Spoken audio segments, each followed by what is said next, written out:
2014년 러시아가 크림반도를 장악한 이후로 우크라이나는 언젠가 그 영토를 되찾겠다고 다짐해왔습니다. 수년간 그것은 불가능해 보였습니다.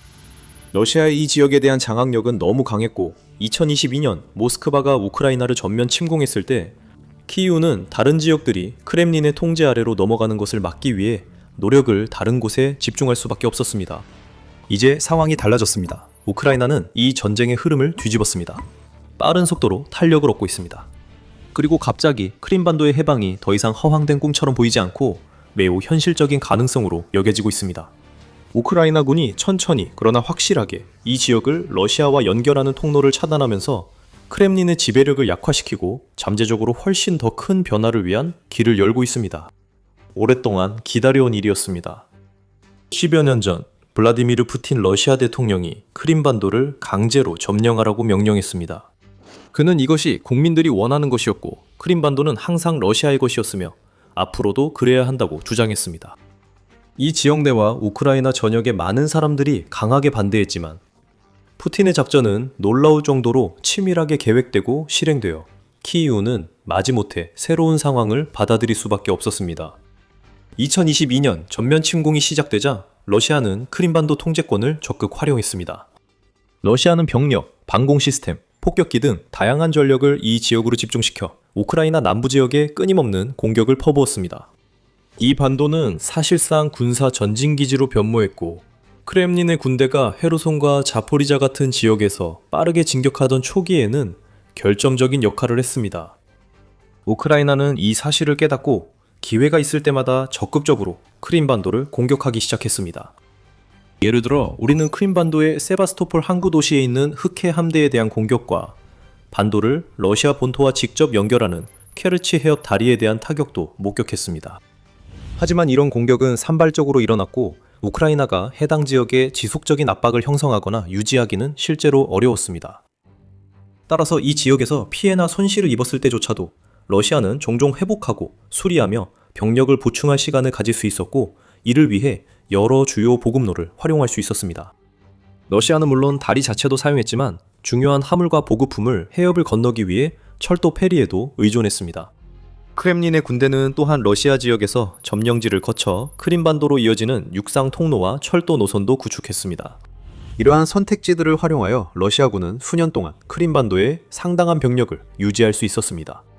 보급품이 부족하거나 우크라이나에 드론, 미사일 공격이 있어도 병력과 탄약 등 자원을 이 지역에 추가 투입하는 데 오래 걸리지 않았습니다. 오늘날 상황은 완전히 다릅니다. 예를 들어 러시아 지휘관들은 이제 다리의 병력이나 군사장비 수송을 극도로 꺼리는 것으로 여겨집니다. 이는 우크라이나가 수년간 그 구조물에 여러 차례 성공적으로 공격했기 때문입니다. 2022년 10월에 도로의 여러 부분이 붕괴된 대규모 폭발, 2023년 7월에 또 다른 폭발, 2023년 8월에 미사일 공격 시도, 그리고 2025년 6월의 수중 폭발 공격 등이 포함됩니다. 그 이후로 공식적으로 보고된 폭발이나 화재는 없었지만 우크라이나의 드론과 미사일이 언제든지 지평선 너머에서 날아와 구조물의 일부를 바다로 날려버릴 수 있기 때문에 다리는 거의 항상 적색 경보 상태에 놓여 있습니다. 실제로 최근인 5월 16일 에도 보안상의 이유로 다리의 통행이 11시간 동안 중단되었다가 정상 운행이 재개되었습니다. 이 통제로 12대 열차가 오래 지연됐고 이런 일은 요즘 자주 발생합니다. 크림반도 상공이나 주변에서 우크라이나 드론이나 미사일이 목격될 때마다 다리는 종종 임시로 운행을 중단해야 합니다.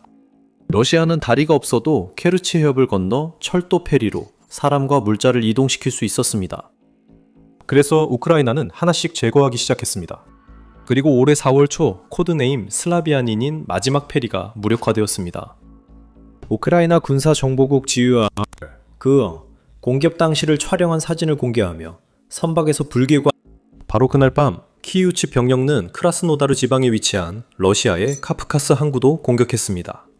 이는 케르치 해협을 통한 군수품 이동을 더 이상 허용하지 않겠다는 분명한 메시지를 적에게 보낸 것이었습니다. 다리와 수로를 쓸 수 없게 된 러시아군에겐 한 가지 선택만 남았습니다. 본토에서 크림반도로 보급품을 보내는 유일한 방법은 점령지들을 거쳐 M14 고속도로, 즉 마리우폴 고속도로를 이용하는 것이었습니다. 이 고속도로는 우크라이나 남부를 가로질러 서쪽의 오데사에서 동쪽 도네츠크 지역 경계와 러시아 국경까지 이어지며 그 과정에서 헤르손과 마리우폴 같은 대도시를 지나갑니다. 러시아가 도네츠크 지역 대부분을 장악해 이 고속도로를 사실상 통제하며 활용할 수 있었습니다. 러시아는 탱크와 보병 전투 차량, 병력 수송 차량을 M14 고속도로를 따라 점령된 마리우폴을 지나 계속 이동시켜 결국 남쪽 크림반도로 진입할 수 있었습니다. 수년 동안 이 방법은 효과가 있었습니다. 이 고속도로는 꾸준히 반도로 향하는 러시아 차량, 병사, 보급품들로 가득 차 있었고 도로 자체가 전선에서 꽤 멀리 떨어져 있었으며 방어도 잘 되어 있었기 때문에 우크라이나가 할 수 있는 일은 거의 없었습니다. 우크라이나의 드론은 고속도로까지 꾸준히 타격할 만큼 멀리 날아갈 수 없었고 우크라이나군은 다른 지역과 더 중요한 목표를 우선시해야 했습니다. 하지만 2026년에는 상황이 달라집니다. 이제 우크라이나는 단순히 드론 전쟁의 기술을 배운 것이 아니라 완전히 숙달했습니다. 이제 우크라이나는 이전보다 훨씬 크고 더 뛰어나며 더 강력한 무인 항공기, 모델들보다 더 멀리 이동할 수 있습니다. 이와와 저렁의 원시적인 모델을 갖추고 있습니다. 우크라이나는 드론을 효과적으로 활용해 M14를 러시아군에게 그야말로 지옥으로 가는 고속도로 만들고 있습니다. 이 모든 일은 믿을 수 없을 만큼 빠르게 일어났습니다. 5월 11일, 러시아의 군사 블로거들과 선전가들은 갑자기 경보를 울리기 시작했고 우크라이나 드론이 마침내 그 고속도로에서 목격되었다는 보고를 공유했습니다. 그리고 이제 우크라이나 드론이 전선을 넘어 크렘린의 보급망에서 중요한 역할을 하는 이 주요 도로까지 도달하는 데 필요한 160, 200km, 즉 100, 124 마일을 이동할 수 있게 되었습니다. 며칠 뒤 같은 블로거들은 고속도로 옆 불탄 차량과 화재 현장 영상, 사진을 급히 공유하기 시작했습니다. 이는 우크라이나 무인기 공격의 참혹한 결과였습니다. 블로거 알렉세이 지보프는 이번 공격을 심각한 경고 신호라고 했으며 이렇게 덧붙였습니다. 적군이 이제 주요 물류 노선에 도달하기 시작했으며 스타링크 위성 기술로 강화된 장거리 드론을 사용해 전선에서 수마일 떨어진 목표물까지 타격하고 있습니다. 또 다른 블로거인 블라디미르 로마노프는 마리우폴 부디아니스크 구간 도로가 더 이상 후방 지역 도로가 아니라고 말했습니다. 그는 도로 옆에서 불타는 유조차 영상을 공유하며 이 고속도로가 점점 더 위험한 장소가 되고 있음을 시사했습니다. 우크라이나도 해당 지역에서 드론 공격 성공 소식과 영상을 공유했습니다. 좀 더 정확히 말하면 아조프 여단은 텔레그램에 우크라이나 드론이 이제 도로를 순찰하고 전선 뒤 최대 160km 깊이의 표적을 타격할 수 있다고 밝혔으며 이 지역의 적들에게 강력한 경고를 보냈습니다. 아조프 해군기지 제1군단은 러시아의 군수 지원을 차단하기 위한 안전지대를 계속해서 만들고 있습니다. 타격의 깊이는 더 깊어질 것이며 우크라이나는 약속을 지켰습니다. 초기 보도가 나온 이후 며칠 동안 M14는 점령지 전체에서 러시아 군인들과 군용 차량들에게 가장 위험한 장소 중 하나가 되었습니다. 우크라이나 드론이 늘 가까워 어디도 안전하지 않습니다. 탱크나 보병 차량도 파괴할 수 있을 만큼 충분한 폭발물을 장착한 이 카미카제 무인기는 단순한 수송 트럭이나 병력 수송 차량을 제거하는데 아무런 어려움이 없습니다. 날이 갈수록 이 고속도로는 안전한 보급로라기보다는 전선의 살상지대처럼 보이고 있습니다. 한 러시아 블로거인 막심 칼라시니코프는 이곳을 아프가니스탄 전장에 비유하기도 했습니다. 크림반도로 가는 육로는 점점 1980년대 아프가니스탄의 도로를 닮아가고 있습니다.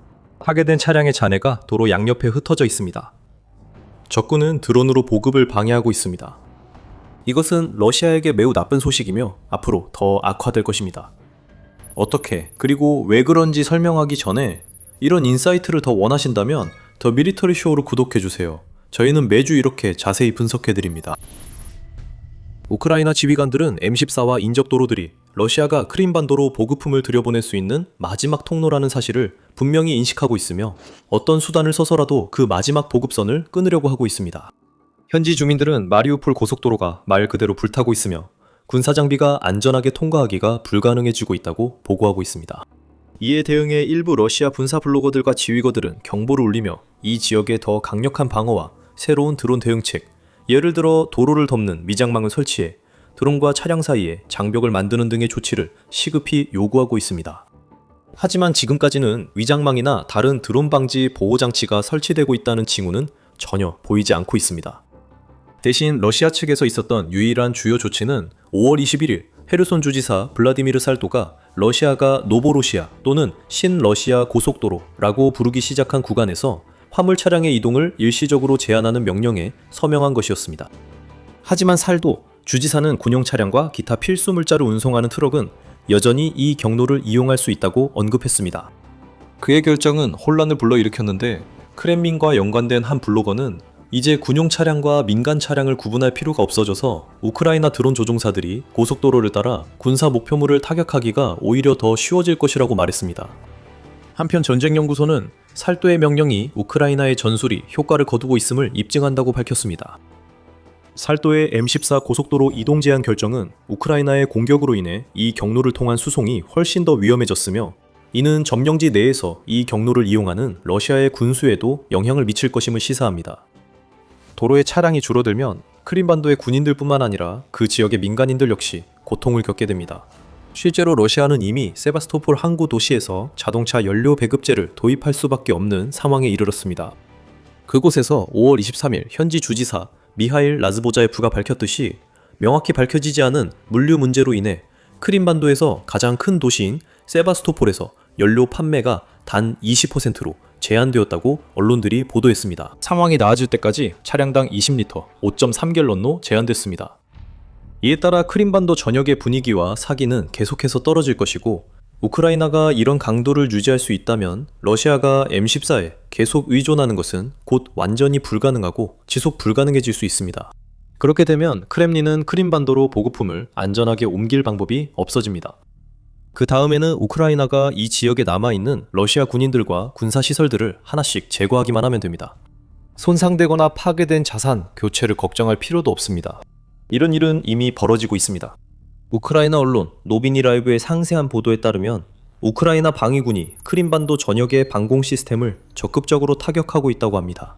최근 며칠 사이 공격의 강도와 빈도가 높아지면서 적군은 남아있는 소수의 방공 시스템마저 옮길 수밖에 없게 되었습니다. 드미트로 플레트뉴크 우크라이나 해군 대변인은 우크라이나군이 러시아의 레이더와 미사일 발사대를 표적으로 삼고 있다고 확인했습니다. 그리고 지난 1년 동안 특히 중요한 방공 자산이 손상되거나 파괴되었다는 수많은 보고가 있었습니다. S-300과 S-400 시스템, 그리고 네보유 레이더와 같은 장비들이 포함됩니다. 플레트니우크는 우크라이나의 드론과 미사일이 크림반도의 하늘을 통과해 추가 목표물을 제거할 수 있는 기회가 더 많아지고 있다고 말합니다. 이는 러시아의 남은 방어 체계가 우크라이나 방위군 작전을 막기에 효과적이지 않거나 실제로 부족 현상이 있음을 시사합니다. 그는 추가 공격과 흑해함대 압박으로 러시아가 함정을 출항시키지 못하고 있다고 밝혔습니다. 현재 바다에는 함정이 한 척도 없습니다. 이는 크렘린 군대가 크림반도에서 빼앗은 영토를 지키기 위해 군함이나 미사일 순양함도 의지할 수 없음을 의미합니다. 그리고 인프라와 군사시설을 방어할 방공망이 줄어들면서 크림반도는 점점 더 공중 공격에 취약해지고 있습니다. 이 사실은 5월 19일 MV라디오와의 인터뷰에서 우크라이나 항공 전문가 아나톨리 크라프친스키에 의해 확인되었습니다. 크라프친스키에 따르면 우크라이나는 크림반도의 러시아 자산을 무인 공격의 쉬운 먹잇감으로 보기 시작했으며 키이우는 공중 및 해상 드론을 모두 사용해 크렘린의 남은 해안 방어 전력을 소탕하고 있다고 덧붙였습니다. 크림반도는 이제 우리의 사격 범위에 있습니다. 러시아도 이를 알지만 전자전과 방공 시스템을 계속 보내려 하고 있습니다. 그는 이러한 공격이 더 많이 일어날수록 러시아가 반도 전역의 시설을 보호할 능력을 점차 상실하고 있다고 주장했습니다. 그는 예를 들어 벨벳 공항에 대한 수많은 성공적인 타격을 언급했는데 최근 우크라이나가 판치르 SE 방공 시스템과 여러 추가 인프라 시설을 파괴할 수 있었습니다. 그리고 과거에는 MiG-31 요격기와 다른 중요한 적 자산들도 제거한 바 있습니다. 요약하자면 전문가에 따르면 크림반도는 이제 쉽게 공격할 수 있는 곳이 되었고 우크라이나는 그곳의 영공에서 균형을 이루는 데 성공했지만 이제는 유인 항공기가 아니라 무인 시스템을 통해서라고 합니다. 하지만 균형은 시작에 불과합니다. 우크라이나는 크림반도에서 러시아와 동등한 위치에만 머무르고 싶지 않습니다. 적을 이 땅에서 완전히 몰아내고 싶어 합니다. 실제로 우크라이나 대통령 볼로디미르 젤렌스키는 러시아가 점령한 모든 영토를 정당한 주인에게 되돌려주고 자신의 나라가 완전히 회복되기를 바란다는 뜻을 여러 차례 밝혔습니다. 그것은 도네츠크, 루안스크, 헤르손, 자포리자뿐만 아니라 크림반도도 포함됩니다. 그리고 전선에서 멀리 떨어져 있음에도 불구하고 크림반도는 우크라이나가 해방하기 가장 쉬운 영토 중 하나로 변하고 있는 것처럼 보입니다. 우크라이나군이 이 지역을 고립시키고 방어선을 무너뜨려 러시아의 저항이 거의 불가능해지고 있습니다. 이는 블라디미르 푸틴에게 특히 문제입니다. 그는 크림반도를 러시아에 편입하는 것을 개인적 사명으로 여겼기 때문입니다. 그것은 그의 업적이 될 것이며 그가 러시아의 위대한 통치자로 기억될 이유 중 하나였습니다. 그는 수년간 그 일을 무사히 해냈다고 믿었습니다. 그리고 그는 그 이후로 그 지역에 정착하거나 햇살 가득한 여름 휴가를 즐기러 간 수많은 러시아인들의 찬사 속에 도취되어 있었습니다. 이제 푸틴이 자신의 가장 위대한 승리라고 생각했던 것이 빠르게 그의 가장 창피한 패배로 무너지고 있습니다. 우크라이나가 다시 통제권을 되찾고 있으며 사실상 크림반도의 미래를 손에 쥐고 있지만 앞으로 어떤 결정을 내릴지는 두고 봐야 합니다. 일부 사람들은 우크라이나 군대가 진격해 들어가 자신들의 영토를 강제로 되찾는 전면적인 포위 작전을 보고 싶어 합니다. 하지만 당분간 그런 일은 일어나기 힘듭니다. 그것은 우크라이나의 전반적인 전략과 자신들이 가진 자원을 최대한 활용하려는 우크라이나의 집중적인 방침과 완전히 상충되는 일입니다. 크림반도 공격에는 막대한 병력과 자원이 필요하고 그 과정에서 전선에 틈이 생겨 러시아가 이를 이용할 수 있습니다. 아직 그 지역으로 진입할 뚜렷한 경로도 없습니다. 우크라이나는 크림반도 진격 전 헤르손 지역 영토를 먼저 탈환해야 합니다. 대신 그 지역에 대한 지속적이고 점점 더 격렬한 공습이 이어질 것입니다. 마리우폴 고속도로 위로 점점 더 많은 드론이 떠다니는 모습을 보게 될 것이며 감히 그 길을 지나가는 러시아 군용 차량을 공격할 준비를 할 것입니다. 곧 푸틴의 군대가 이 도로에 의존하는 것이 완전히 불가능해질 수 있으며 연료, 식량, 탄약의 흐름이 거의 멈추다시피 느려지면서 이 지역은 더욱 혼란에 빠질 것입니다. 우크라이나의 드론과 미사일은 반도 전역의 군사 자산을 계속 파괴할 가능성이 높아 크렘린의 통제력을 약화시키고 그곳 주민들에게 러시아 군대도 결국 그들을 지키지 못한다는 점을 보여줄 것입니다. 우크라이나가 큰 움직임을 보이는 곳은 크림반도만이 아닙니다. 러시아와 전쟁이 시작될 당시 우크라이나는 해군 전력이 거의 없었습니다. 그런데도 우크라이나는 어떻게든 러시아 흑해 함대의 위협을 완전히 무력화시켰고 유명한 모스크바 미사일 순양함을 포함해 수많은 적 함정을 손상시키거나 침몰시키는 데 성공했습니다. 크렘린의 많은 군함들은 목숨을 부지하기 위해 도망칠 수밖에 없었고 겉보기에 안전해 보이는 항구와 해군 기지에 숨어 지내야 했습니다. 하지만 최근 공격에서 우크라이나는 블라디미르 푸틴의 최고급 호위함 중 하나인 아드미랄 에센을 파괴하며 러시아 함정에게 진정으로 안전한 곳은 없다는 사실을 증명했습니다. 러시아 해군은 이제 단순히 궁지에 몰린 정도가 아닙니다. 러시아 해군의 자산들은 하나씩 체계적으로 지도에서 사라지고 있으며 무능한 지휘관들은 이를 막기 위해 아무것도 할 수 없습니다. 이 공격은 5월 23일 밤 러시아 크라스노다르 지역의 노보로시스크 해군 기지에서 발생했습니다. 노보로시스크는 러시아에서 가장 큰 흑해 항구 도시 중 하나이자 흑해 함대의 주요 작전 기지입니다. 그리고 이곳은 최근 몇 주와 몇 달 동안 여러 차례 성공적인 공격이 기록되면서 우크라이나 드론과 미사일이 점점 더 자주 노리는 표적이 되고 있습니다. 크렘린은 선박부터 석유 터미널, 군사본부까지 모든 것이 폭파되고 불타는 모습을 속수무책으로 지켜볼 수밖에 없었습니다. 그리고 최근의 공격은 지금까지 본 것 중에서 단연코 가장 파괴적인 공격 중 하나입니다. 사건이 어떻게 일어났는지에 대한 모든 세부사항과 타격 장면과 그 여파를 담은 영상이 우크라이나 무인 시스템 부대의 가장 유명한 지휘관 중 한 명인 로베르트 마자르 브로브디 소령에 의해 온라인에 공유되었습니다.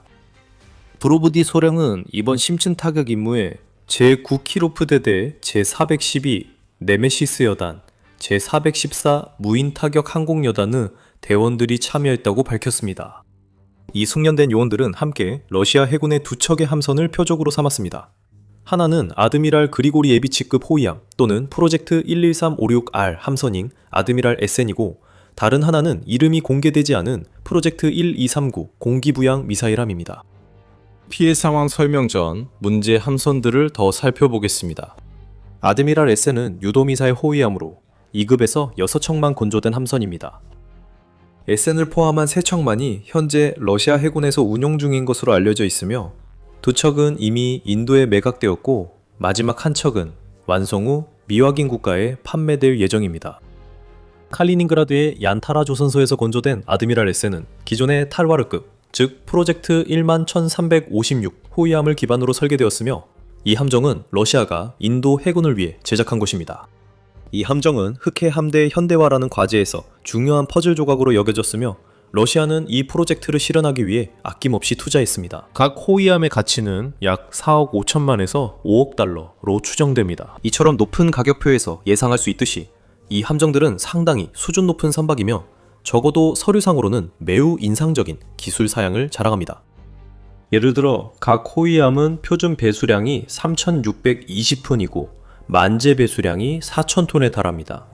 이 함정들은 길이가 409피트, 즉 124.8m를 약간 넘으며 폭은 49피트 10인치, 즉 15.2m입니다. 이 함정들은 최고 속도 30노트, 즉 시속 35마일 또는 시속 56km까지 낼 수 있습니다. 이 정도 크기의 함정치고는 상당히 빠른 편입니다.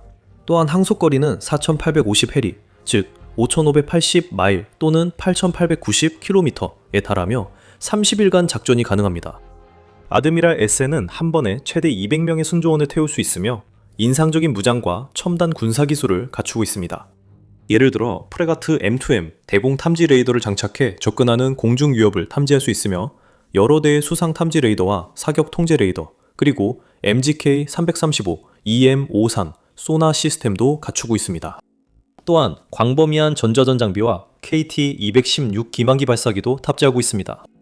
무장면에서는 아드미랄 에센은 100mm A192 영일 함포를 장착하고 있는데 최대 분당 60발의 발사 속도를 자랑하며 고폭 대공탄이나 파편탄을 발사할 수 있습니다. 또한 칼리버, 오닉스 또는 치르콘 순항 미사일을 위한 8개의 수직 발사 시스템 VLS 셀을 자랑하며 추가로 대공 미사일을 위한 24개의 VLS 셀이 있습니다. 또한 함상에는 2개의 AK-630 회전식 기관포와 최대 8개의 이글라 또는 베르바 휴대용 대공 미사일, RBU-6000 대잠 로켓 발사기, 그리고 54명 쌍관 어뢰 발사기 한 쌍이 탑재되어 있습니다. 요약하자면 이 함정은 현대 해전에 필요한 엄격한 기준을 충족시키기 위해 설계된 믿을 수 없을 만큼 잘 갖춰진 함정입니다. 하지만 그 값비싼 방어 체계도 우크라이나 드론을 막기엔 충분하지 않았습니다. 이 공격에서 표적이 된 또 다른 함정은 보라크 프로젝트 1239 호버본 유도미사일 초기함이었습니다. 이런 종류의 대부분의 함정이 병력 상륙이나 수송에 사용되는 반면 프로젝트 1239는 해상 전투만을 위해 설계되었으며 쌍동선 구조를 가진 가장 큰 전투 해상 함정 중 하나입니다. 이 함정은 지금까지 2척만 건조되었지만 앞으로 더 많은 함정이 건조될 예정이라고 전해집니다. 이 함정들은 1000톤이 조금 넘는 배수량을 가지고 있으며 길이는 215피트, 폭은 56피트, 17m입니다. 각 함정은 200kW 디젤 발전기 4기와 다양한 고출력 엔진으로 구동되며 최고 속도는 55노트, 102km이고 최대 항속거리는 2,500해리입니다. 최소 승무원 수가 35명인 프로젝트 1239는 아드미랄 에손만큼 잘 갖춰져 있지는 않지만 여전히 다양한 센서, 전자전 시스템, 무기들을 자랑합니다. 여기에는 모뉴먼트 2 표적 탐지 및 지정 레이더 시스템, 모스키트 2 미사일 사격 통제 시스템, 여러 대의 기만 로켓 발사기, 8기의 대함 미사일 전량, 그리고 OSAMA 지대공 미사일 시스템도 포함됩니다. 이 함정들은 훨씬 더 큰 적 함선을 경멸하고 연안이나 내륙 지역에서 아군 편대를 엄호하기 위해 설계되었습니다.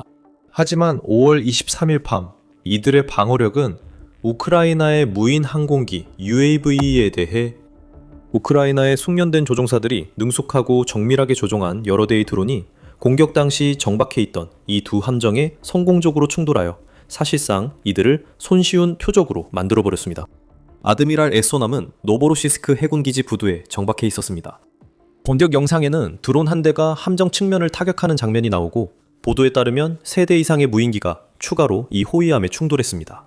함정은 방어 시스템으로 드론 격추를 시도했으나 실패했습니다. 프로젝트 1239 코르벳함은 같은 기지에서 공기부양 상태였을 때 공격을 받았습니다. 다시 한번 여러 대의 드론이 함정에 성공적으로 충돌한 것으로 보입니다. 두 함정 모두에 대한 피해의 전체 규모는 자세히 공개되지 않았기 때문에 이번 공격의 전반적인 영향에 대해서는 추측만 할 수 있습니다. 하지만 두 함정이 아직 침몰하지 않았다 하더라도 당분간은 정상적으로 운용되기 어려울 가능성이 높습니다. 각 함정은 선체나 갑판, 시스템, 방어 장비에 심각한 손상을 입었을 수 있으며 러시아는 이 함정들의 항해 복구를 위해 시간과 자원을 투입해야 합니다. 또한 최근 우크라이나가 대형 중장비 드론 사용을 늘리고 있다는 것도 알고 있습니다. 5월 23일에 그런 일이 있었다면 함정들은 예상보다 훨씬 심각해져 더 광범위하고 비용이 많이 드는 수리와 정비가 필요할 수 있습니다. 일부 시스템은 아예 수리가 불가능할 수도 있고 완전히 교체해야 할 수도 있습니다. 이는 훨씬 더 많은 시간과 노력이 필요하다는 뜻입니다. 최악의 경우 함정들이 경미한 손상만 입었어도 이번 공격은 러시아 함정들이 숨을 곳이 없음을 증명해 중요합니다. 크렘린의 지휘관들은 함정들을 여러 항구와 기지로 계속 이동시킬 수 있겠지만 우크라이나의 드론 부대는 무자비한 정밀함과 놀라운 효율성으로 계속해서 그들을 추적할 것입니다. 그리고 이런 일이 반복될수록 러시아가 흑해함대를 실질적으로 활용하는 것은 점점 더 어려워집니다. 예를 들어 전쟁 초기에는 크렘린의 군대가 흑해에 배치된 호위함과 미사일 순양함에 크게 의존하여 우크라이나의 마을과 도시에 미사일을 발사했습니다. 요즘에는 우크라이나의 무인기가 신속하게 위치를 파악하고 대규모로 공격을 가할 것을 알기 때문에 이 전함들을 사용하는데 훨씬 더 신중해졌습니다. 그리고 만약 그 전함들이 항구에서 너무 멀리 떨어져 있다면 수백 명의 승무원과 값비싼 미사일, 군사 기술들이 함께 바다 밑으로 가라앉을 가능성이 매우 높습니다. 그래서 러시아의 최고급 함정들, 예를 들어 아드미랄 에손 같은 배들은 항구에 그냥 머물러 있으면서 전쟁에 거의 아무런 기여도 하지 못하고 오히려 상대방에게 쉬운 표적이 되고 있습니다.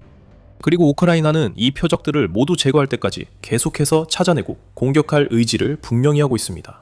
마자르 본인도 아주 분명하게 이렇게 말했습니다. 너는 언젠가 침몰할 운명이다. 녹슨 고철덩어리야. 숨을 수 없어. 잠깐 말씀드리자면 여러분은 지금 더 밀리터리 쇼를 시청하고 계십니다. 아직 구독하지 않으셨다면 지금이 바로 그때입니다. 이번이 우크라이나가 아드미랄 에손을 처음 공격한 것은 아닙니다. 두 번째도 아닙니다. 이 함선에 대한 공격 보고는 이번이 네 번째입니다. 첫 번째 공격은 전쟁이 시작된 2022년에 있었습니다. 우크라이나가 모스크바 함을 침몰시킨 것과 거의 같은 시기에 관계자들은 아드미랄 에손함도 네프튠 순항미사일 공격을 받아 심각한 손상을 입었고 전투 임무에서 제외됐다고 보고했습니다.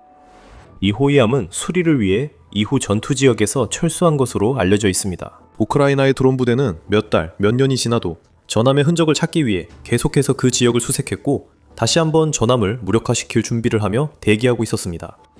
2026년 3월 그들에게 기회가 왔습니다. 정확히 말하면 3월 2일 밤 아드미랄 에손은 노보로시스크 항구에서 또 한 번 정교하게 수행된 공격을 받아 다시 심각한 피해를 입었습니다. 우크라이나는 함정의 상부 구조물을 목표로 공격한 것으로 알려졌으며 이로 인해 약 18시간 동안 거대한 화재가 발생했고 전투작전에 필요한 여러 핵심 시스템이 손상되었습니다. 예를 들어 열 플레어와 전파 신호 확산기를 발사하는 데 사용되는 함정의 유탄 발사기가 공격으로 폭발했습니다. 레이더 방사선을 탐지하고 간섭을 발생시키도록 설계된 TK-25 전자전 장비도 손상되어 호위함의 자가방어 능력이 크게 저하되었습니다. 에손의 여러 레이더 시스템이 공격으로 손상되거나 파괴됐으며 우크라이나 표적 탐지와 함정 칼리브르 미사일 유도에 쓰이는 레이더도 포함됩니다. 결국 이번 공격으로 호위함은 우크라이나를 향한 미사일 발사 능력을 잃었고 러시아의 대표 해군 자산 중 하나의 공격력도 무력화됐습니다. 5억 달러짜리 군함, 이 순식간에 무용지물이 되었습니다. 그리고 우크라이나 무인 시스템 부대는 적이 필요한 수리를 할 수 있도록 시간과 여유를 주면서 가만히 앉아있기를 원하지 않았습니다. 3월 공격 한 달 후인 4월 6일 그들은 다시 공격했습니다. 노보로시스크는 또다시 우크라이나 드론의 분노를 느꼈고 오픈소스 정보 전문가들은 아드미랄 에손이 밤을 무사히 넘기지 못했다는 사실을 밝혀냈습니다. 현장 위성사진에 따르면 이 호위함은 A190 100mm 해군포 바로역 선수 부분에 새로운 타격을 입은 것으로 나타났습니다. 그 부위는 또한 함정의 닷 조작 시스템과 보조 부품들이 저장되어 있는 곳이며 바로 아래에는 잠수함 탐지 소나 시스템이 위치해 있습니다. 그 소나 시스템은 취약해 작은 손상만으로도 제대로 작동하지 않을 수 있습니다. 전문가들은 그 공격으로 소나 시스템이 영향을 받았다면 러시아가 복구에 많은 시간과 비용을 들여야 할 것이라고 추정했습니다. 일부 전문가는 이번 공격으로 함선의 기동성이 떨어져 항구를 떠나지 못했을 것이라고 주장했습니다. 그로 인해 우크라이나가 다시 공격하기가 훨씬 쉬워졌고 실제로 5월에 그런 일이 일어났습니다. 또한 에소노가 흑해로 나가 우크라이나를 상대로 어떤 형태의 공격을 감행할 수 있는 능력도 더욱 떨어지게 되었습니다. 3월 4월, 그리고 이제 5월입니다. 3개월 동안 러시아에서 가장 귀중한 군함 중 하나를 상대로 3번의 공격이 있었습니다. 우크라이나에게는 놀라운 성공 사례이지만 러시아 해군에게는 철저한 굴욕입니다. 한 번의 공격은 변명할 수 있었겠지만 3월에 첫 번째 공격이 발생하자마자 유능한 군대라면 이런 일이 다시 일어나지 않도록 포괄적인 예방 조치를 취했어야 했습니다. 예를 들어 러시아는 노보로시스크에 추가 대드론 및 방공 시스템을 배치하거나 더 나은 레이더 감시망을 구축해 드론 접근을 미리 포착하고 적극적으로 대응했어야 했습니다. 이동식 지상팀을 배치해 하늘을 감시하고 우크라이나 무인기 접근 시 격추를 시도할 수 있었을 것입니다. 하지만 이 지역의 방어 체계에 큰 개선이 이루어진 것 같진 않습니다. 대신 우크라이나가 아무런 저항 없이 침투해 마음껏 공격하도록 내버려 두었고 그 결과 크렘린은 계속해서 막대한 타격을 입었으며 사용할 수 있는 자산은 줄어들고 수리 비용은 점점 더 늘어나고 있습니다. 러시아에게 더 안 좋은 소식은 5월 23일 밤에 피해를 입은 것이 아드미랄 에손과 프로젝트 1239형 코르벳만이 아니었다는 점입니다. 마자르 역시 드론 조종사들이 타격하는 데 성공한 추가 목표물들의 인상적으로 긴 목록을 보고했는데 여기에는 오사 지대공 미사일 시스템도 포함되어 있습니다. 도네츠크에서 약 1,000만 달러 상당의 장비입니다. 또한 루안스크 지역에 위치한 로벤키 정착지에 있는 러시아 제6항공 및 방공군이 사용하는 후방기지와 물류허브도 포함됩니다. 헤르손 지역에 있는 드론 지휘소도 타격을 받았고 자포리자 지역에서는 일부 유조차와 장갑차도 공격당했습니다. 노보로시스크로 돌아가서 정확히 말하면 슈차치카야와 고르치코바 두 개의 석유 터미널도 타격을 받았습니다. 후자인 고르치코바 터미널은 보도에 따르면 카프카스 지역 전체에서 가장 큰 석유 저장 시설로 총 120만 톤의 연료를 저장할 수 있다고 합니다. 다양한 지역에 있는 다양한 자산들이 단 하룻밤 사이에 모두 성공적으로 타격을 받아 손상되거나 파괴되었습니다. 이는 우크라이나가 드론 전쟁의 기술을 얼마나 잘 익혔는지를 보여주는 놀라운 증거입니다. 러시아가 여전히 우크라이나의 도시와 마을에 대규모 드론 군단을 보내 최대한 많은 피해를 주려 하고 있지만 그 전술에는 뚜렷한 의도나 근본적인 목표가 없습니다. 반면 우크라이나는 훨씬 더 신중하고 체계적인 접근 방식을 따르고 있습니다. 우크라이나는 신중하게 목표를 선정하며 러시아의 핵심 자산을 찾기 위해 정보를 수집하고 있습니다. 예를 들어 러시아 석유 산업의 기반 시설과 우크라이나 도시와 민간인에 대한 장거리 공격에 쓰이는 고가 군사 장비 등이 해당됩니다. 우크라이나 요원들은 목표를 추적, 위치 파악 후 제거의 최적의 순간을 선택합니다. 그리고 그 전략은 효과를 내고 있습니다. 매주 우크라이나의 성공적인 공격 보고가 늘고 있습니다. 이는 전선 일대나 그 후방 10에서 15마일에 그치지 않고 점령지 깊숙한 곳과 러시아 영토 내부까지 포함됩니다. 드론들이 적진 깊숙이 침투해 크렘린이 가장 중요하게 여기는 것들을 찾아내어 제거하고 있습니다. 수십억 달러의 피해를 일으키며 이 전쟁을 점점 더 비싸고 지속 불가능하게 만들어 러시아의 전쟁 능력을 약화시키고 있습니다. 이 드론들은 민간인이나 민간 인프라를 목표로 삼는 것이 아니라 전함과 정유시설이 반복적으로 공격당하면서 러시아 각지의 하늘을 불길과 폭발로 밝히며 전쟁을 러시아 국민들에게도 가져오고 있습니다. 이것은 크렘린의 전쟁 기계가 전능한 힘이라는 싱하를 깨트리는 데 도움이 되며 동시에 러시아가 승리를 눈앞에 두고 있다는 푸틴의 선언을 약화시키는 역할도 합니다. 우크라이나의 반복적이고 점점 더 효과적인 공격의 결과로 강경 러시아 민족주의자들과 이른바 Z블로거들조차도 푸틴의 결정을 비판하고 러시아 군 지도부에 거의 창피할 정도의 무능함을 지적하기 시작했습니다. 한편 일반 대중은 전쟁을 가능한 한 빨리 끝내야 한다는 의견이 점점 더 많아지고 있으며 여론조사에 따르면 대통령의 인기도는 날이 갈수록 하락하고 있습니다. 이런 이야기는 또한 러시아의 방공 상황이 얼마나 나빠졌는지를 보여줍니다. 왜냐하면 우크라이나가 이따금씩 여기저기 목표물을 맞추는 정도가 아니기 때문입니다. 오히려 우크라이나는 동시에 여러 지역에서 여러 목표물을 타격하는 데 성공하고 있습니다. 논리적으로 생각하면 그건 불가능해야 합니다. 러시아는 이 전쟁에 수십억 규모의 자금을 투입했습니다. 러시아는 이런 공격들을 막을 수 있는 필요한 방어 체계를 갖추고 있어야 하지만 분명히 그렇게 하지 못하고 있습니다. 우크라이나가 방공포대, 레이더, 미사일 시스템을 최대한 많이 제거하는 데 집중해왔기 때문입니다. 이로 인해 드론과 미사일이 아무런 저항 없이 통과할 수 있는 길이 열렸고 아드미랄 에센과 같은 표적들이 완전히 무방비로 노출되었습니다. 우크라이나는 러시아 방공망의 신화를 또다시 무너뜨렸습니다. 우크라이나는 또 하나의 주요 러시아 군사시설을 파괴했고 그 과정에서 약 100명의 적군을 제거했습니다. 이것은 점점 더 치명적으로 변해가는 일련의 공격들 중 가장 최근의 사례일 뿐입니다. 완벽하게 계획되고 흠잡을 데 없이 실행된 이번 공격은 우크라이나 군대의 점점 커져가는 힘과 그들의 적들이 점점 약해지고 있음을 보여줍니다. 공격의 세부 사항은 5월 21일 우크라이나 대통령 볼로디미르 젤렌스키 자신이 직접 공개했습니다. 그는 우크라이나 보안국 SBU의 특수부대 알파팀이 이번 공격을 수행했다고 확인했습니다.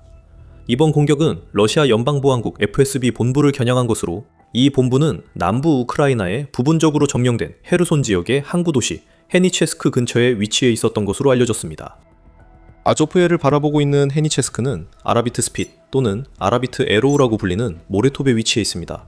이 모레톱은 바다와 아조프해, 일련의 여모들을 분리하며 동쪽 크림반도까지 길게 뻗어 있습니다. 보도에 따르면 그곳에 FSB가 상당히 큰 규모의 지휘소를 세웠으며 일부 분석가들은 그들이 오래된 호텔이나 리조트 단지를 개조해 사용하고 있다고 추정하고 있습니다. 그곳이 원래 무엇이었든 어떻게 사용되었든 상관없이 이 지역은 러시아 비밀정보국에 완전히 점령당했고 총 9개의 주요 건물이 있었습니다. 이 건물들 하나하나가 모두 우크라이나의 세계 최고 수준 드론 조종사들의 표적이 되었으며 일부 무인항공기 UAV, 다른 드론들은 창문을 통해 내부로 들어가 건물을 안에서 폭파시켰다고 전해집니다. 현장에서는 수많은 대규모 폭발이 보고되었고 이어서 거대한 화재도 발생했습니다. 이것은 SBU가 온라인에 공유한 영상 증거로 뒷받침되었으며 해당 영상은 드론이 단지의 여러 부분과 충돌하면서 거대한 화염, 파편, 연기가 발생하는 엄청난 충격을 명확하게 보여주었습니다. 또한 나사의 위성 모니터링 서비스는 공격이 발생한 것으로 알려진 5월 17일의 타격 지점에서 높은 열 신호를 감지했습니다. 젤렌스키 보고서도 이번 공격 관련 정보를 추가로 공개했습니다. SBU 특수작전센터 A 소속 군인들로부터 좋은 성과가 있었습니다. 러시아 FSB 장교들의 본부가 타격을 받았고 일시적으로 점령된 우리 영토에서 대공 복합체 판치르 S1이 파괴되었습니다. 이번 작전으로 러시아군 약 100명이 사망하거나 부상했습니다. 러시아인들은 이 전쟁을 끝내야 함을 이해해야 합니다. 우크라이나의 중장거리 제재는 계속 효과를 냅니다. 사실을 더 깊이 살펴봅시다. 젤렌스키는 러시아 최고 방공 시스템 중 하나인 판치르 S1을 언급했습니다. 더 큰 판치르 계열의 일부인 판치르 S1은 자주식 단거리 및 중거리 지대공 미사일과 대공포 시스템으로 주로 군부대, 인프라, 심지어 다른 방공 시스템까지 보호하기 위해 설계되었습니다. 이 시스템은 30mm 자동포와 레이더 유도 미사일을 조합해 사용하며 표적 획득 레이더와 전자광학 시스템을 모두 활용해 한 번에 최대 40개의 표적을 추적할 수 있습니다. 이 시스템은 항공기와 헬리콥터부터 드론이나 정밀 유도탄까지 다양한 위협을 동시에 대응할 수 있습니다. 간단히 말해 이것은 고급 장비이며 판치르 시스템은 지금까지 분쟁에서 널리 사용되었습니다. 예를 들어 러시아는 우크라이나 드론대와 적어도 항공기에 대응하려고 이 시스템에 의존해왔습니다. 장비 한 대가 최대 2천만 달러의 가치여서 우크라이나가 이를 파괴한 것은 키이우 군대의 성공이자 적에게 경제적 부담이 되었습니다. 이번 공격으로 인명피해도 발생합니다. 하루 만에 약 100명의 러시아 병력이 사망하거나 부상당한 것으로 추정됩니다. 정확한 사망자 수에 대한 제3자 확인은 없었지만 영상 증거만으로도 상황은 분명하게 드러납니다. 폭발이 너무 커서 저 건물들 안에 있던 사람이 온전하게 살아남았을 가능성은 거의 없습니다. 우크라이나 측 추정치가 다소 높더라도 러시아군 사상자가 최소 수십 명 발생했을 가능성이 매우 높습니다. 하지만 이 이야기에서 아마도 가장 치명적인 요소는 이 지역에 판치르 S1이라는 방공 시스템이 있었다는 사실입니다. 그럼에도 불구하고 이 시스템은 시설을 보호하기에는 물론 자기 자신을 방어하기에도 명백히 충분하지 않았습니다. 분석가들은 드론이 목적지까지 약 200km 이동했으며 발사 위치에 따라 더 멀리 이동했을 수도 있다고 말합니다. 그 드론들은 그렇게 먼 거리를 이동하면서 가는 도중에 다른 방공 시스템들과 최종적으로 격파한 판치르까지 지나쳤지만 여전히 격추되지 않았습니다. 또한 충격 규모로 볼 때 그 드론들이 평균보다 큰 탄두를 실었음을 알 수 있습니다. 오랫동안 드론 공격을 계획하고 실행할 때 우크라이나는 자주 사거리와 폭발력 중 하나를 선택해야만 했습니다. 둘 중 하나만 선택할 수 있었죠. 드론을 더 멀리 보내려면 작은 탄도만 실을 수 있었고 더 강력한 폭발력을 실으려면 가까운 목표물에만 집중해야 했습니다. 하지만 이번 공격에 대해 알려진 바에 따르면 이 딜레마의 문제가 마침내 해결된 것으로 보입니다. 우크라이나가 상당히 먼 거리에 있는 목표물에 더 강력하고 파괴적인 드론 공격을 가하고 있기 때문입니다. 그리고 이것은 단발적인 사건이 아닙니다. 러시아가 최전방에서 멀리 떨어진 곳조차도 가장 중요한 장소들을 제대로 방어하지 못하는 사례가 점점 더 늘어나고 있는 것입니다. 실제로 헤르손 공격이 있은 지 불과 며칠 뒤인 5월 19일 밤, 우크라이나는 또 다른 성공적인 공격을 자축했습니다.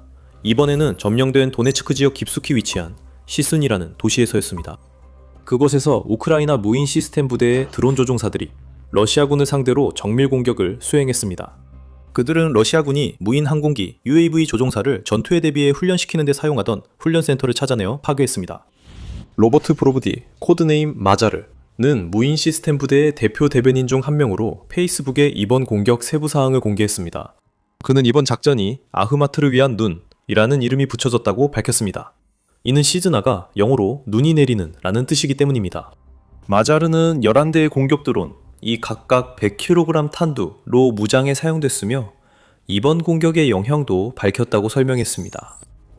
우리는 42사단 웜수군 소속으로 활동하는 78세바 아흐마트 기계화 특수목적 연대 아흐마트 카디로프의 이름을 따는 훈련 및 생산시설과 임시 배치 지점을 타격했습니다.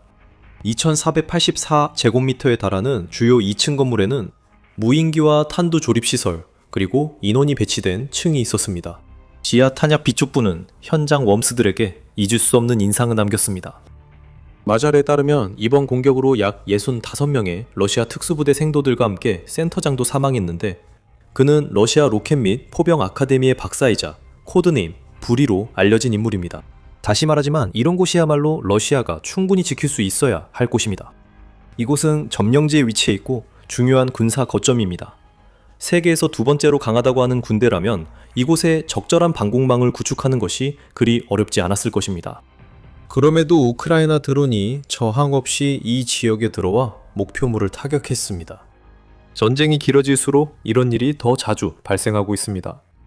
예를 들어 4월 말에는 무인 시스템 부대 제413 독립연대의 드론 조종사들이 점령된 자포리자 지역에 위치한 러시아의 주요 드론 개발 시설인 바즈 사마센터를 성공적으로 타격했습니다. 군의 보고에 따르면 이번 공격은 임시 배치 지점과 함께 러시아군이 무인기부터 지상 로봇 시스템, 전자전 장비까지 다양한 장비를 제조하고 장착하던 여러 작업장을 겨냥했습니다. 4월 초 우크라이나 드론 조종사들에 의해 많은 목표물이 완전히 파괴된 대규모 공격이 있었습니다.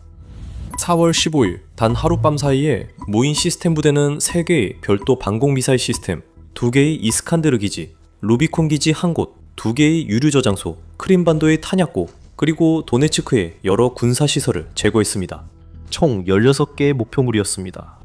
마자르는 온라인의 414 마자르버즈 별동여단 구카로스 대대 조종사들이 거의 기적에 가까운 공격을 해낸 소식을 자랑스럽게 공유했습니다.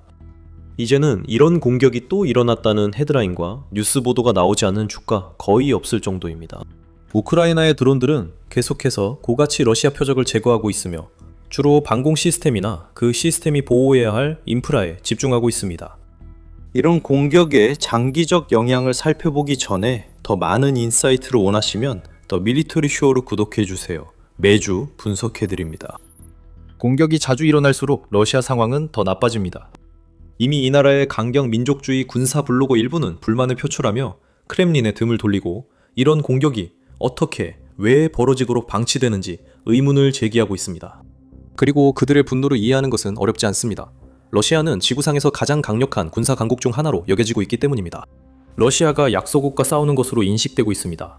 러시아는 이미 몇 년 전에 이 전쟁에서 승리했어야 했습니다. 하지만 전쟁이 시작된 지 4년이 넘었고 승리를 눈앞에 두기는커녕 러시아는 그 어느 때보다 약해 보이고 우크라이나는 점점 더 강해지고 있습니다. 그리고 이런 공격들은 양측의 전략, 전술, 그리고 전쟁의 변화하는 상황과 그들이 직면한 도전에 적응하는 전반적인 능력에서 극명한 차이를 정말로 부각시켜줍니다.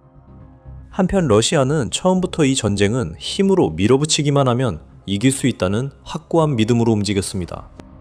전술이 시간이 지나면서 약간 바뀌긴 했지만 처음에는 장갑차와 기계화된 돌격에 집중했다가 점차 드론과 활공폭탄 중심으로 전환했을 뿐 전체적인 전략은 항상 하나의 단순한 원칙으로 귀결되는 것처럼 보였습니다. 러시아가 병력과 탄약을 충분히 투입하면 결국 이길 것이라는 뜻입니다.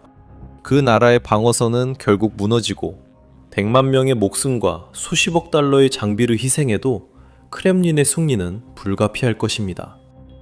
문제는 전쟁 초기에는 러시아의 승리가 필연적으로 보였을지 몰라도 지금은 몇 년째 전혀 그렇게 느껴지지 않는다는 점입니다. 그 나라의 영토 확장은 줄어들었고 사상자는 급증했으며 목표 달성을 위한 진전은 멈추거나 정체되었고 일부 지역에서는 오히려 후퇴하기도 했습니다. 이것이 러시아가 곧 전쟁에서 패배할 것이라는 의미도 아니고 러시아가 여전히 우크라이나에 피해를 주고 있지 않다는 의미도 아닙니다. 크렘린은 여전히 미사일과 드론에 의존해 우크라이나 도시와 마을을 거의 매일 장거리 공격을 가하고 있습니다.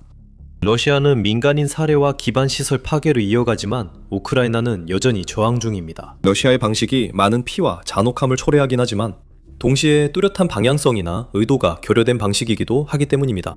크렘린은 병력과 미사일, 활공폭탄을 계속 보내면 결국 우크라이나가 굴복할 것이라 생각하는 것 같습니다. 계속해서 압박을 가하고 있지만 전반적으로는 똑같은 일을 반복하면서도 어떻게든 다른 결과를 기대하고 있습니다. 한편 이 갈등의 반대편에는 우크라이나가 있습니다. 우크라이나는 전쟁에 대해 완전히 다른 접근 방식을 취하며 혁신과 적응, 그리고 자신이 가진 모든 자원을 최대한 활용하는 데 집중하고 있습니다. 러시아의 드론, 미사일 공격에는 논리를 찾기 어렵습니다. 그러나 우크라이나에서는 이 논리가 훨씬 분명합니다. FSB 기지, 드론 훈련센터, 방공망 등 군사시설에 대한 연속 공격은 우크라이나의 계획을 명확히 보여줍니다. 이 계획은 두 단계로 구성되며 1단계는 러시아 방공망을 최대한 체계적으로 파괴하는 데 집중합니다. S-300, S-400, 판치르, 부크, 토르 등 이 모든 시스템과 그 외의 방공 시스템들이 우크라이나 드론 부대에 의해 사냥당하고 제거되고 있습니다. 매주 도미노처럼 하나씩 쓰러지고 있습니다. 어떤 것은 수천만 달러, 어떤 것은 수억 달러에 달합니다. 일부는 심지어 10억 달러에 가까운 경우도 있습니다. 이러한 시스템이 하나 파괴될 때마다 러시아는 심각한 재정적 손실을 입게 되며 파괴된 시스템을 단순히 대체할 수 있을 만큼 무한정한 보유량이 있는 것도 아닙니다. 더 많은 시스템을 만들려면 시간, 돈, 자재가 필요해 러시아 방어에 빈틈이 생깁니다. 여기서 2단계가 시작됩니다. 방어망 공개 후 우크라이나는 더 크고 무거운 드론 등 중화기를 자유로이 투입할 수 있고 이 드론들은 느릴 수 있지만 러시아 기반 시설에 더 큰 폭탄을 실을 수 있습니다. 그래서 우리는 정유시설, 물류거점, 지휘소, 본부, 그리고 기타 고가치 목표물들이 우크라이나의 탄약에 의해 매주 굴타는 모습을 계속해서 보고 있는 것입니다. 이것은 우연이나 행운이 아니라 계획된 일입니다. 우크라이나는 끊임없이 적에 대한 정보를 수집하고 방어 체계가 어디에 배치되어 있는지 파악하며 그것들을 제거할 최선의 방법을 모색하고 있습니다. 전쟁이 계속되며 이 모든 일에 더 능숙해졌습니다. 실제로 몇 년 전만 해도 이런 일은 전혀 자주 일어나지 않았습니다. 우크라이나가 러시아 목표물을 깊숙이 타격했지만 공격은 대체로 산발적이고 때로는 몇 주나 몇 달 간격으로 이루어졌습니다. 그리고 그때는 오늘날처럼 정교한 무기나 경험이 없어 큰 피해도 주지 못했습니다. 이제 상황이 달라졌습니다. 이제 우크라이나는 더 강인해지고 분쟁 상황에 대처할 수 있는 더 나은 장비를 갖추게 되어 적에게 큰 혼란을 일으키고 있으며 공격 사이사이에 숨 돌릴 틈조차 주지 않고 있습니다. 이 전쟁에서 우크라이나 드론에 실제로 위협받은 러시아인은 전선이나 그 근처에 있는 사람들 뿐이었습니다. 드론이 격추되기 전 이동 범위가 제한되어 있었기 때문입니다. 하지만 이제는 상황이 완전히 달라졌습니다. 점점 더 많은 우크라이나 드론들이 적진 깊숙이 점령지 깊은 곳이나 심지어 국경을 넘어 러시아 본토까지 수십, 수백 마일을 날아가 크렘린 병력을 손쉽게 찾아내 제거하고 있다는 보고가 이어지고 있습니다. 이제 누구도 어디도 안전하지 않습니다. 이 모든 것은 우크라이나의 마스터 플랜 덕분입니다. 이 계획은 러시아가 전쟁을 어렵게 치르도록 하는데 집중합니다.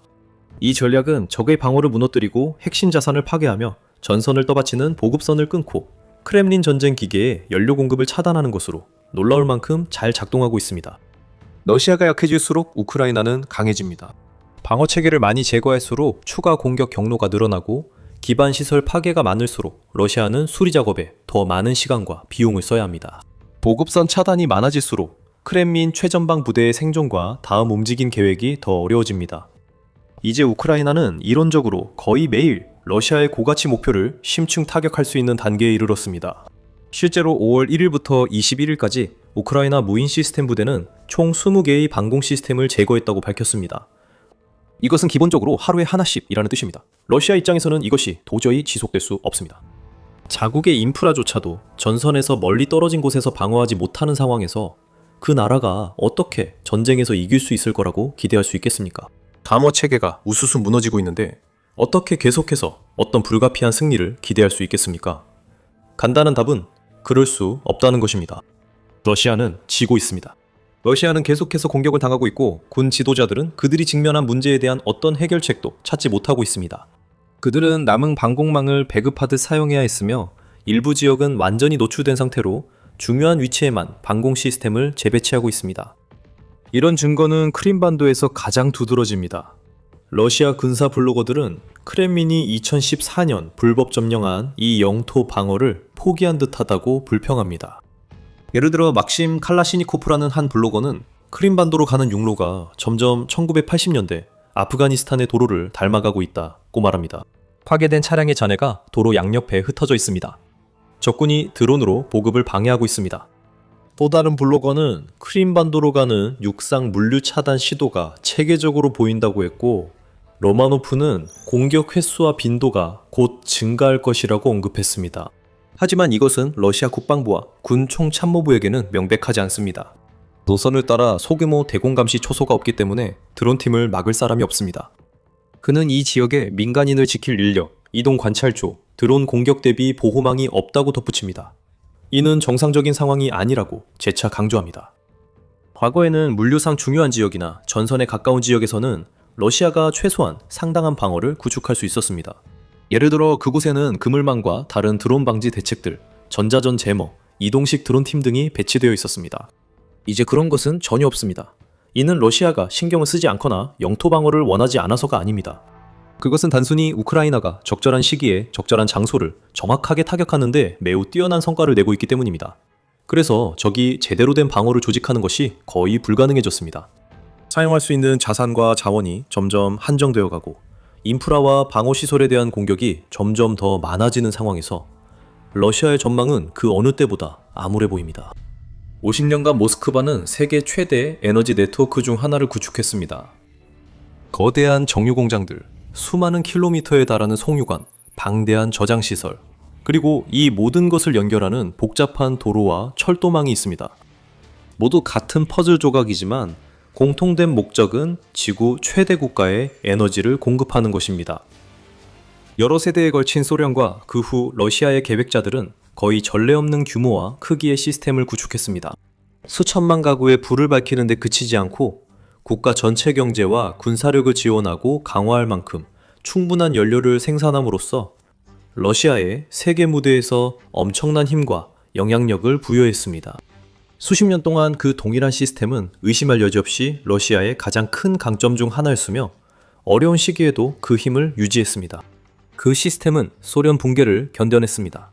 경제 위기와 국제 제재도 버텨냈습니다. 그 시스템은 정치적 격변의 시기에도 굳건히 버텼고 시간이 지날수록 더 크고 더 나아졌습니다. 비할 데 없는 산업 거인으로 지구상에서 가장 큰 군대 중 하나를 뒷받침했습니다. 하지만 그 괴물도 결국 맞수를 만난 듯합니다. 흔들림 없던 그 시스템이 무너지고 있으며 이는 모두 우크라이나 덕분입니다. 5월 한 달 동안만 해도 키이우의 군대는 여러 주요 러시아 석유 시설을 타격했으며 정유소와 중요한 물류 거점들이 불길에 휩싸였습니다. 그리고 이 일에는 고급 폭격기나 값비싼 미사일조차 필요하지 않았습니다. 비교적 저렴하고 단순한 장거리 드론만으로도 충분히 임무를 완수할 수 있었습니다. 그 결과는 모스크바가 직면한 경제적 위기일 뿐만 아니라 국가의 근간이 무너지기 시작하면서 존립의 위기이기도 합니다. 한편 우크라이나가 승리하려면 러시아 군대를 파괴하는 대신 그 군대의 기반, 시스템을 무너뜨려야 할지도 모릅니다. 하지만 우크라이나의 작전이 미치는 영향에 대해 살펴보기 전에 먼저 그들이 실제로 무엇을 목표로 하고 있는지부터 알아봐야 합니다. 언론 헤드라인은 주로 정유소와 연료 탱크에 집중되지만 실제로는 훨씬 더 많은 것이 있습니다. 소련은 수십 년간 석유 공장만 건설한 게 아닙니다. 그들은 방대한 규모의 복잡한 산업 기계를 만들었습니다. 이 기계는 시베리아의 유전에서부터 수많은 마일 떨어진 마을, 도시, 군사기지에 이르기까지 수천 평방마일에 걸쳐 뻗어 있습니다. 이 기계의 첫 번째 부품들은 제2차 세계대전 이후에 설치되었습니다. 소련이 세계적인 초강대국으로 부상하던 시기에 최고 권력자들은 중요한 사실을 깨달았습니다. 이것은 앞으로 수세대에 걸쳐 전 세계의 지정학을 정의할 중요한 사실이었습니다. 연료가 곧 힘이라는 것입니다. 군용 차량이 필요했고, 민간 차량이 필요했고, 공장들이 필요했고, 전체 경제가 필요로 했습니다. 그리고 소련은 세계에서 가장 큰 석유와 가스 매장지 중 일부, 바로 위에 앉아있는 해문을 누렸습니다. 그들은 자신들을 부유하고 강하게 만들어줄 에너지를 찾기 위해 멀리 볼 필요는 없었지만 그것을 개발하고 운송할 방법을 고안해야 했습니다. 그래서 세계가 지금까지 본 것 중 가장 거대한 인프라 프로젝트 중 하나가 시작되었습니다. 수년, 사실상 수십 년이 걸렸습니다. 하지만 소련은 하나하나 그들의 비전을 실현해 나갔습니다. 그들은 정유소, 펌핑 스테이션, 석유 터미널, 가공센터 등 수많은 시설을 만들었습니다. 오늘날 러시아 연방을 이루는 660만 평방마일이 넘는 광대한 땅 곳곳에 새로운 시설들이 들어섰습니다. 소련은 이 시스템이 평시 경제에만 국한되길 원하지 않았습니다. 그들은 이 시스템이 전쟁도 견디길 바랐습니다. 왜냐하면 그들은 2차 세계대전 동안 무슨 일이 일어났는지 봤기 때문입니다. 그들은 침공의 압박 아래에서 공급망이 어떻게 무너지고 붕괴되는지 보았습니다. 그리고 그들은 각국의 산업적 회복력과 분쟁 및 위기 시기에 생존할 수 있는 능력 사이에 명확한 연관성을 보았습니다. 그래서 그들은 시스템을 전쟁에 견딜 수 있게 계층적, 상호 연결적으로 설계하고 백업과 안전장치로 회복력과 중복성을 확보했습니다. 시스템의 여러 노드가 서로 연결되었습니다. 철도는 저장소와, 저장소는 파이프라인, 파이프라인은 정유소와 연결됐습니다. 또한 냉전 전성기에는 이 시스템이 세계 최대이자 뛰어난 시스템 중 하나로 자리 잡았습니다. 그리고 이 시스템은 소련의 가정, 기업, 산업에만 사용된 것이 아니라 점점 더 중요한 경제적 이점으로도 활용되고 있었습니다. 석유 수출은 해가 갈수록 증가했고 막대한 자금이 모스크바의 금고로 흘러들어갔습니다. 그러다 소련이 붕괴했습니다. 하지만 사실 그건 별로 중요하지 않았습니다.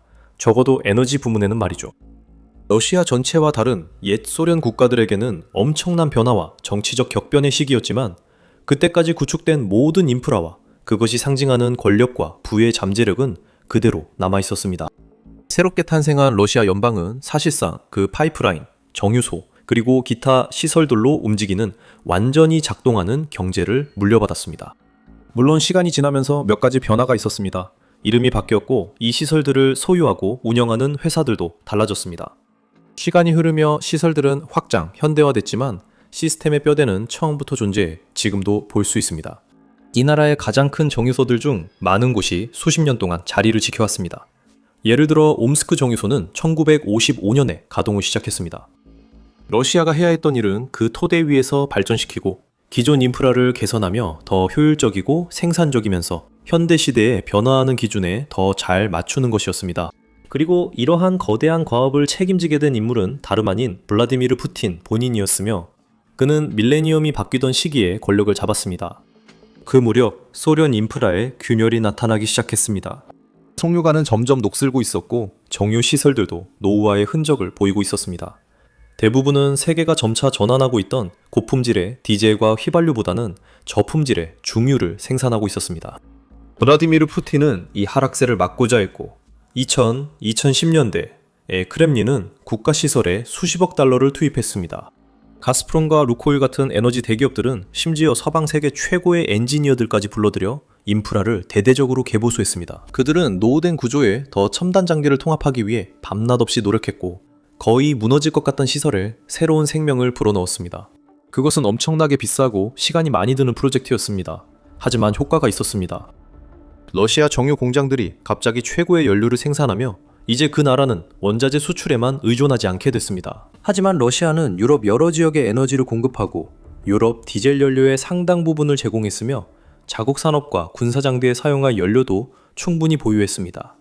이 현대공학의 진정한 기적은 50년이 넘는 시간 동안 만들어진 것이었지만 마침내 완성되었고 앞으로 수십 년 아니면 수세기 동안 러시아 경제와 팽창의 핵심이 될 운명처럼 보였습니다. 하지만 이 기계에는 숨겨진 결함이 있었습니다. 아무도 예상하지 못한 결함이었고 특히 소련 사람들은 21세기가 가져올 군사기술의 유형을 전혀 예상하지 못했을 것입니다.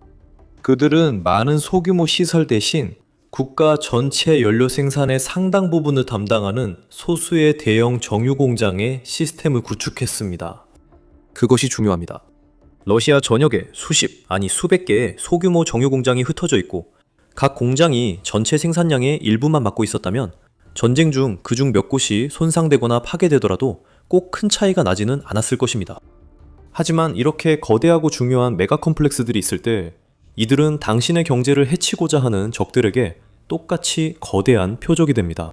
소련은 이러한 시설들이 안전하다고 생각했습니다. 왜냐하면 그들 중 많은 시설이 러시아 내륙 깊숙한 곳, 국제 국경에서 수십, 심지어 수백 마일 떨어진 곳에 지어졌기 때문입니다.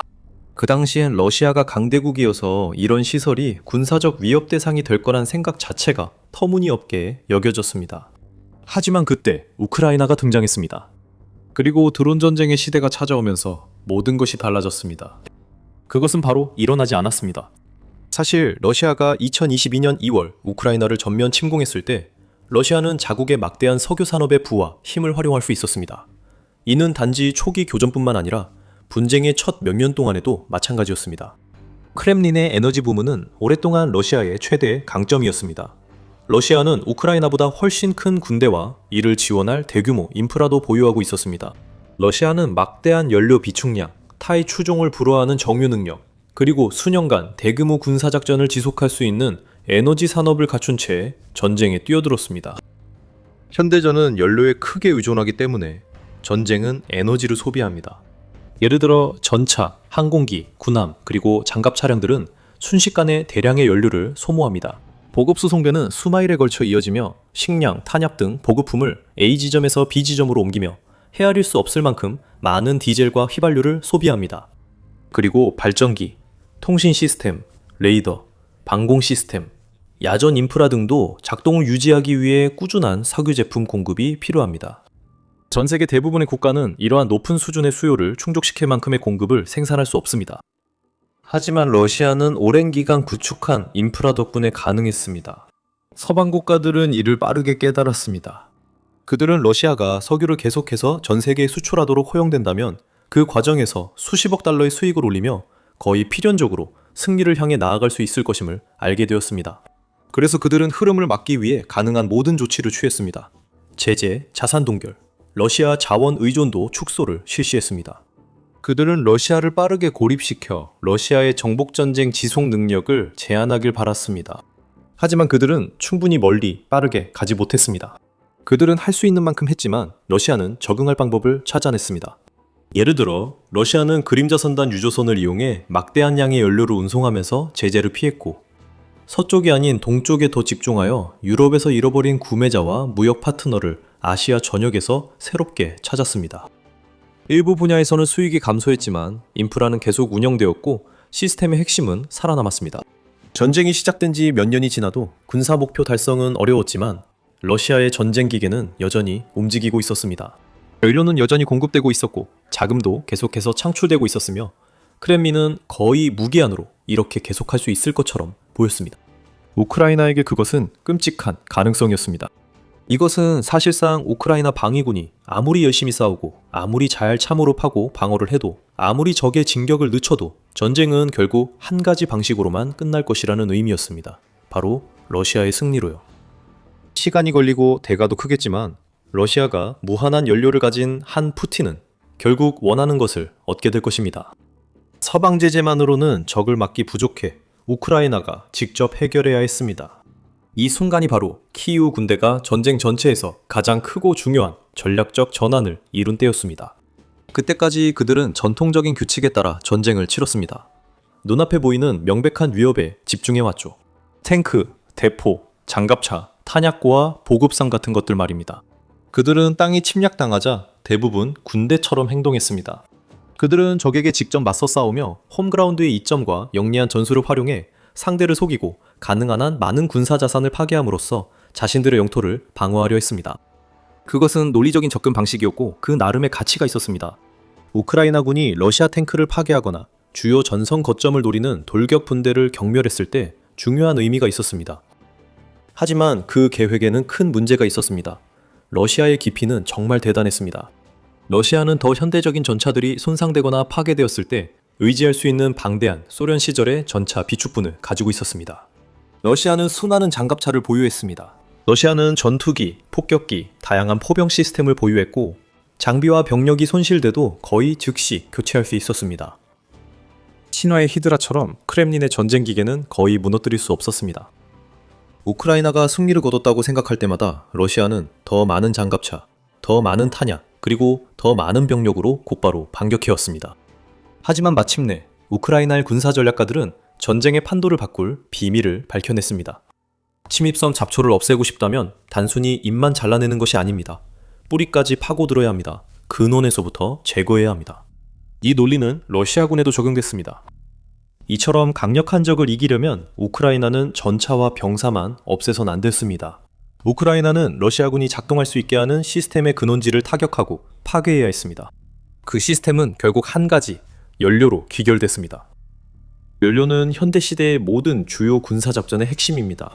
연료가 없으면 군대는 움직일 수 없고 전투기와 폭격기는 이륙하지 못하며 포병은 사격을 멈추고 탱크는 혼돈과 참상의 파괴적인 기계에서 쓸모없는 금속 상자로 변합니다.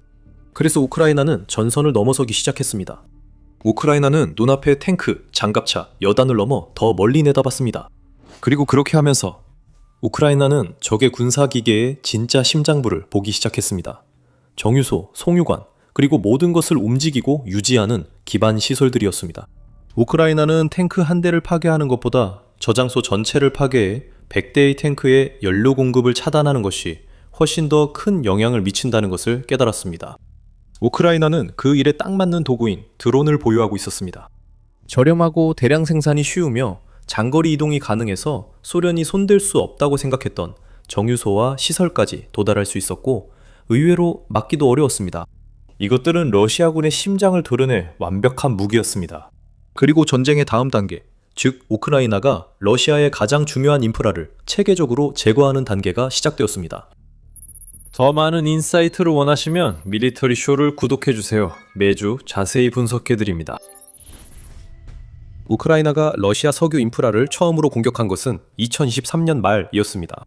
2024년 내내 산발적 공격이 계속됐습니다. 2025년에는 이 공세가 더욱 강화되어 공격이 점점 더 규칙적이고 파괴적으로 변했습니다. 2026년이 되자 우크라이나는 러시아의 에너지 부문을 최대한 많이 파괴하는데 사실상 모든 역량을 쏟아붓고 있었습니다. 실제로 2026년 5월 말까지 우크라이나는 이러한 공격을 150회 이상 감행했습니다. 이 중 32건이 올해 처음 5달 동안 발생했습니다. 이는 2024년 한 해 우크라이나의 공격 횟수와 비슷한 수치로 시간이 지날수록 키이우의 노력이 더욱 치열하고 효율적으로 변했음을 보여줍니다. 또한 공격이 더 자주 발생하고 피해도 커지고 있습니다.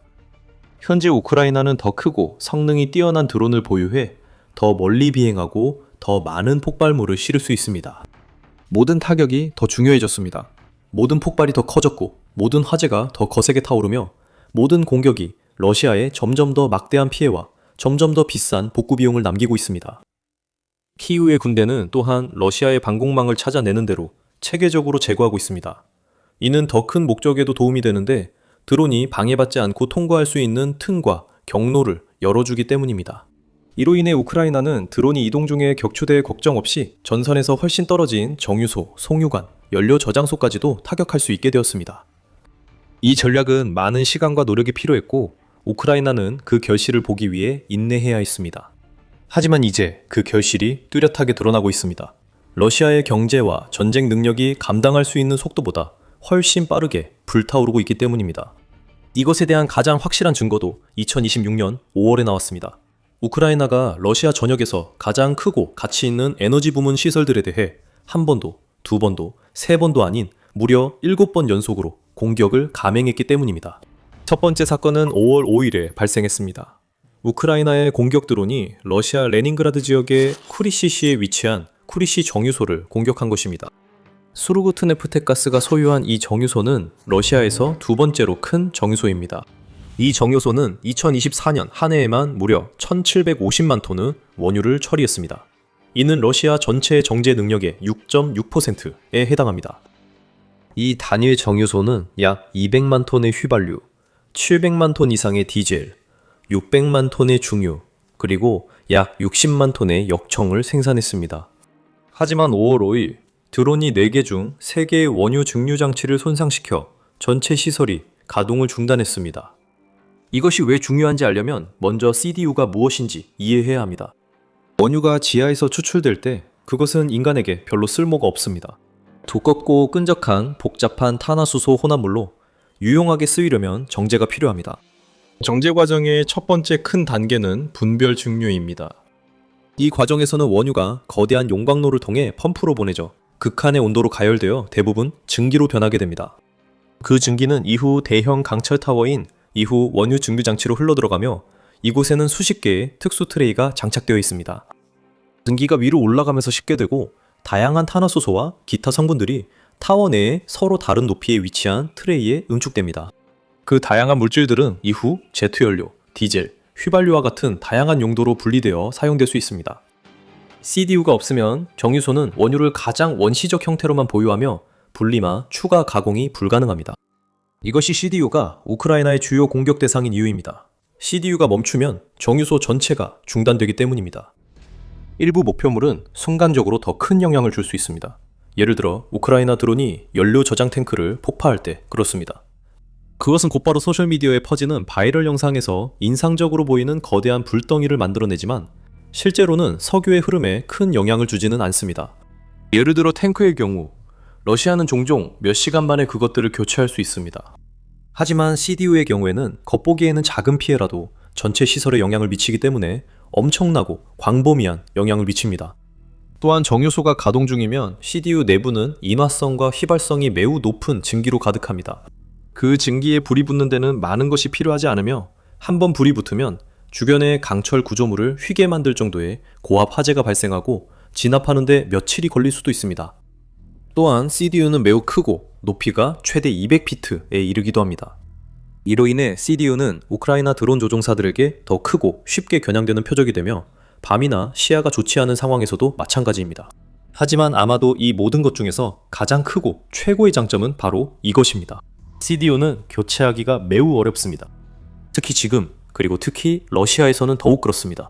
CDU는 공장 대량 생산이 어렵고 제재로 수입도 쉽지 않습니다. CDU에는 정밀 제어 밸브나 특수 센서와 같은 다양한 내부 부품이 들어있는데 이 중 일부는 특정 지역의 특정 업체에서만 생산됩니다.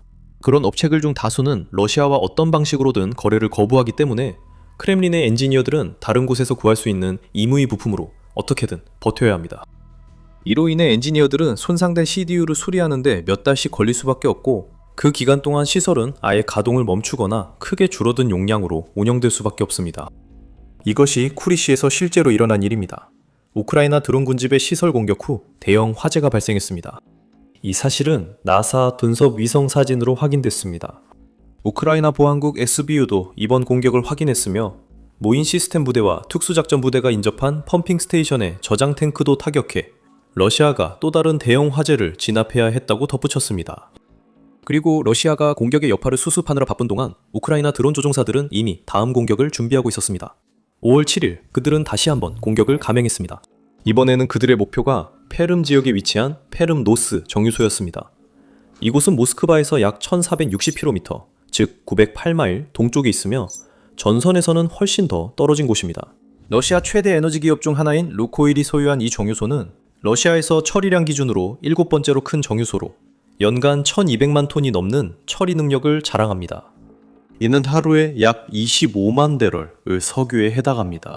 2024년에는 200만 톤의 휘발유, 500만 톤 이상의 디젤, 그리고 수십만 톤의 코크스와 중유도 생산했습니다. 하지만 이제는 그렇지 않습니다. 로이터와 다른 뉴스기관들에 따르면 드론이 이 시설의 주요 증류장치 3곳을 손상시켰고 이들 모두 가동이 중단되어 정유소 전체의 생산 능력의 절반에 해당합니다. 네 번째 증류장치는 4월 30일 드론 공격으로 이미 가동이 중단됐습니다. 그래서 이 정유소는 평소보다 극히 일부만 가동하게 된 것입니다. 일주일 후 러시아는 또 한 번 큰 충격에 휩싸였습니다. 그리고 또 다른 정밀 드론 공격으로 인해 르자얀시에 있는 대형 정유소 중 하나가 불에 탔습니다.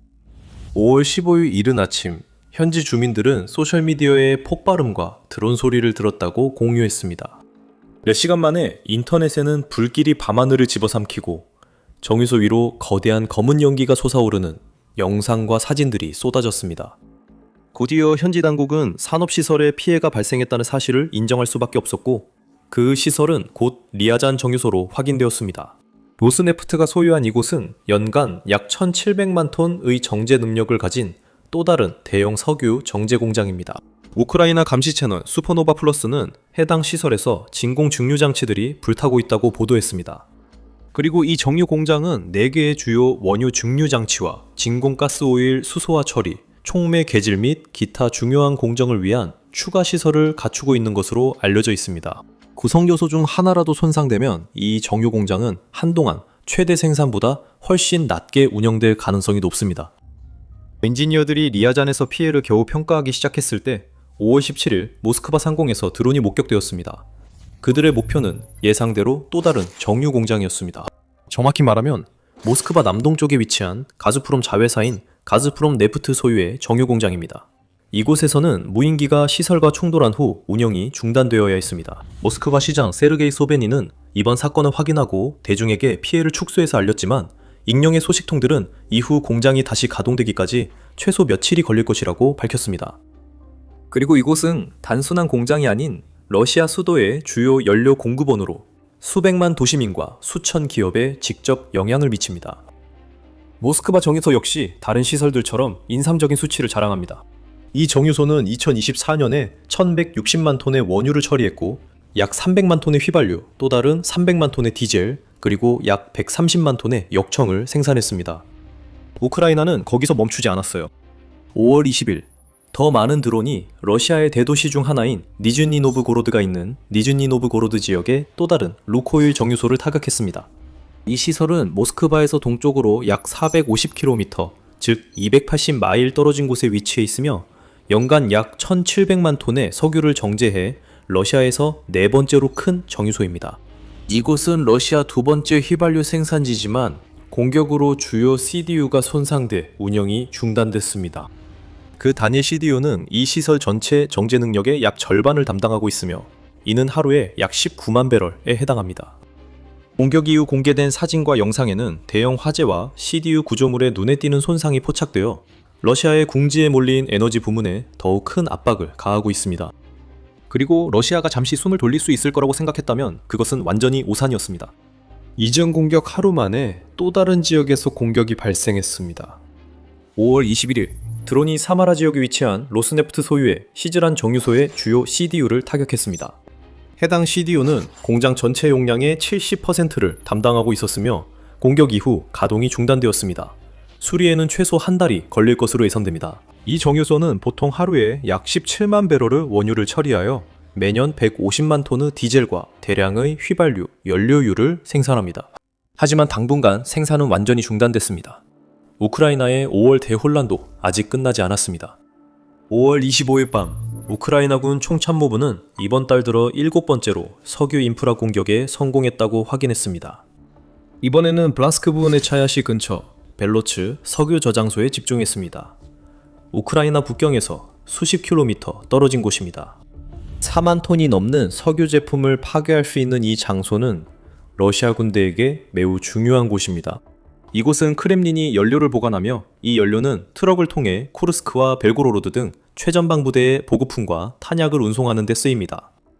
주인들은 저장소 상공에 폭발과 연기를 목격했으며 최소 3개의 탱크와 파이프라인 하나가 손상된 것으로 추정됩니다. 바로 같은 시각 우크라이나 방위군은 크림반도의 탄약 저장소와 도네츠크의 포병 저장소 등 다른 지역의 여러 목표물도 동시에 타격하고 있었습니다. 하지만 가장 중요한 것은 벨츠 저장소였습니다. 이곳이 파괴되었다는 것은 이 특정 장소에 의존하던 러시아 부대에 훨씬 적은 연료만이 전달될 수 있다는 의미이기 때문입니다. 이로 인해 러시아군 전체의 기동성이 떨어집니다. 그들은 다른 곳에서 보급품을 조달하는 동안 다음 작전을 기다리며 지연됩니다. 러시아인들도 매일 영향을 받고 있습니다. 여러 소식통에 따르면 공격 다음 날 국경 지역 전역에서 연료 가격이 즉시 올랐다고 합니다.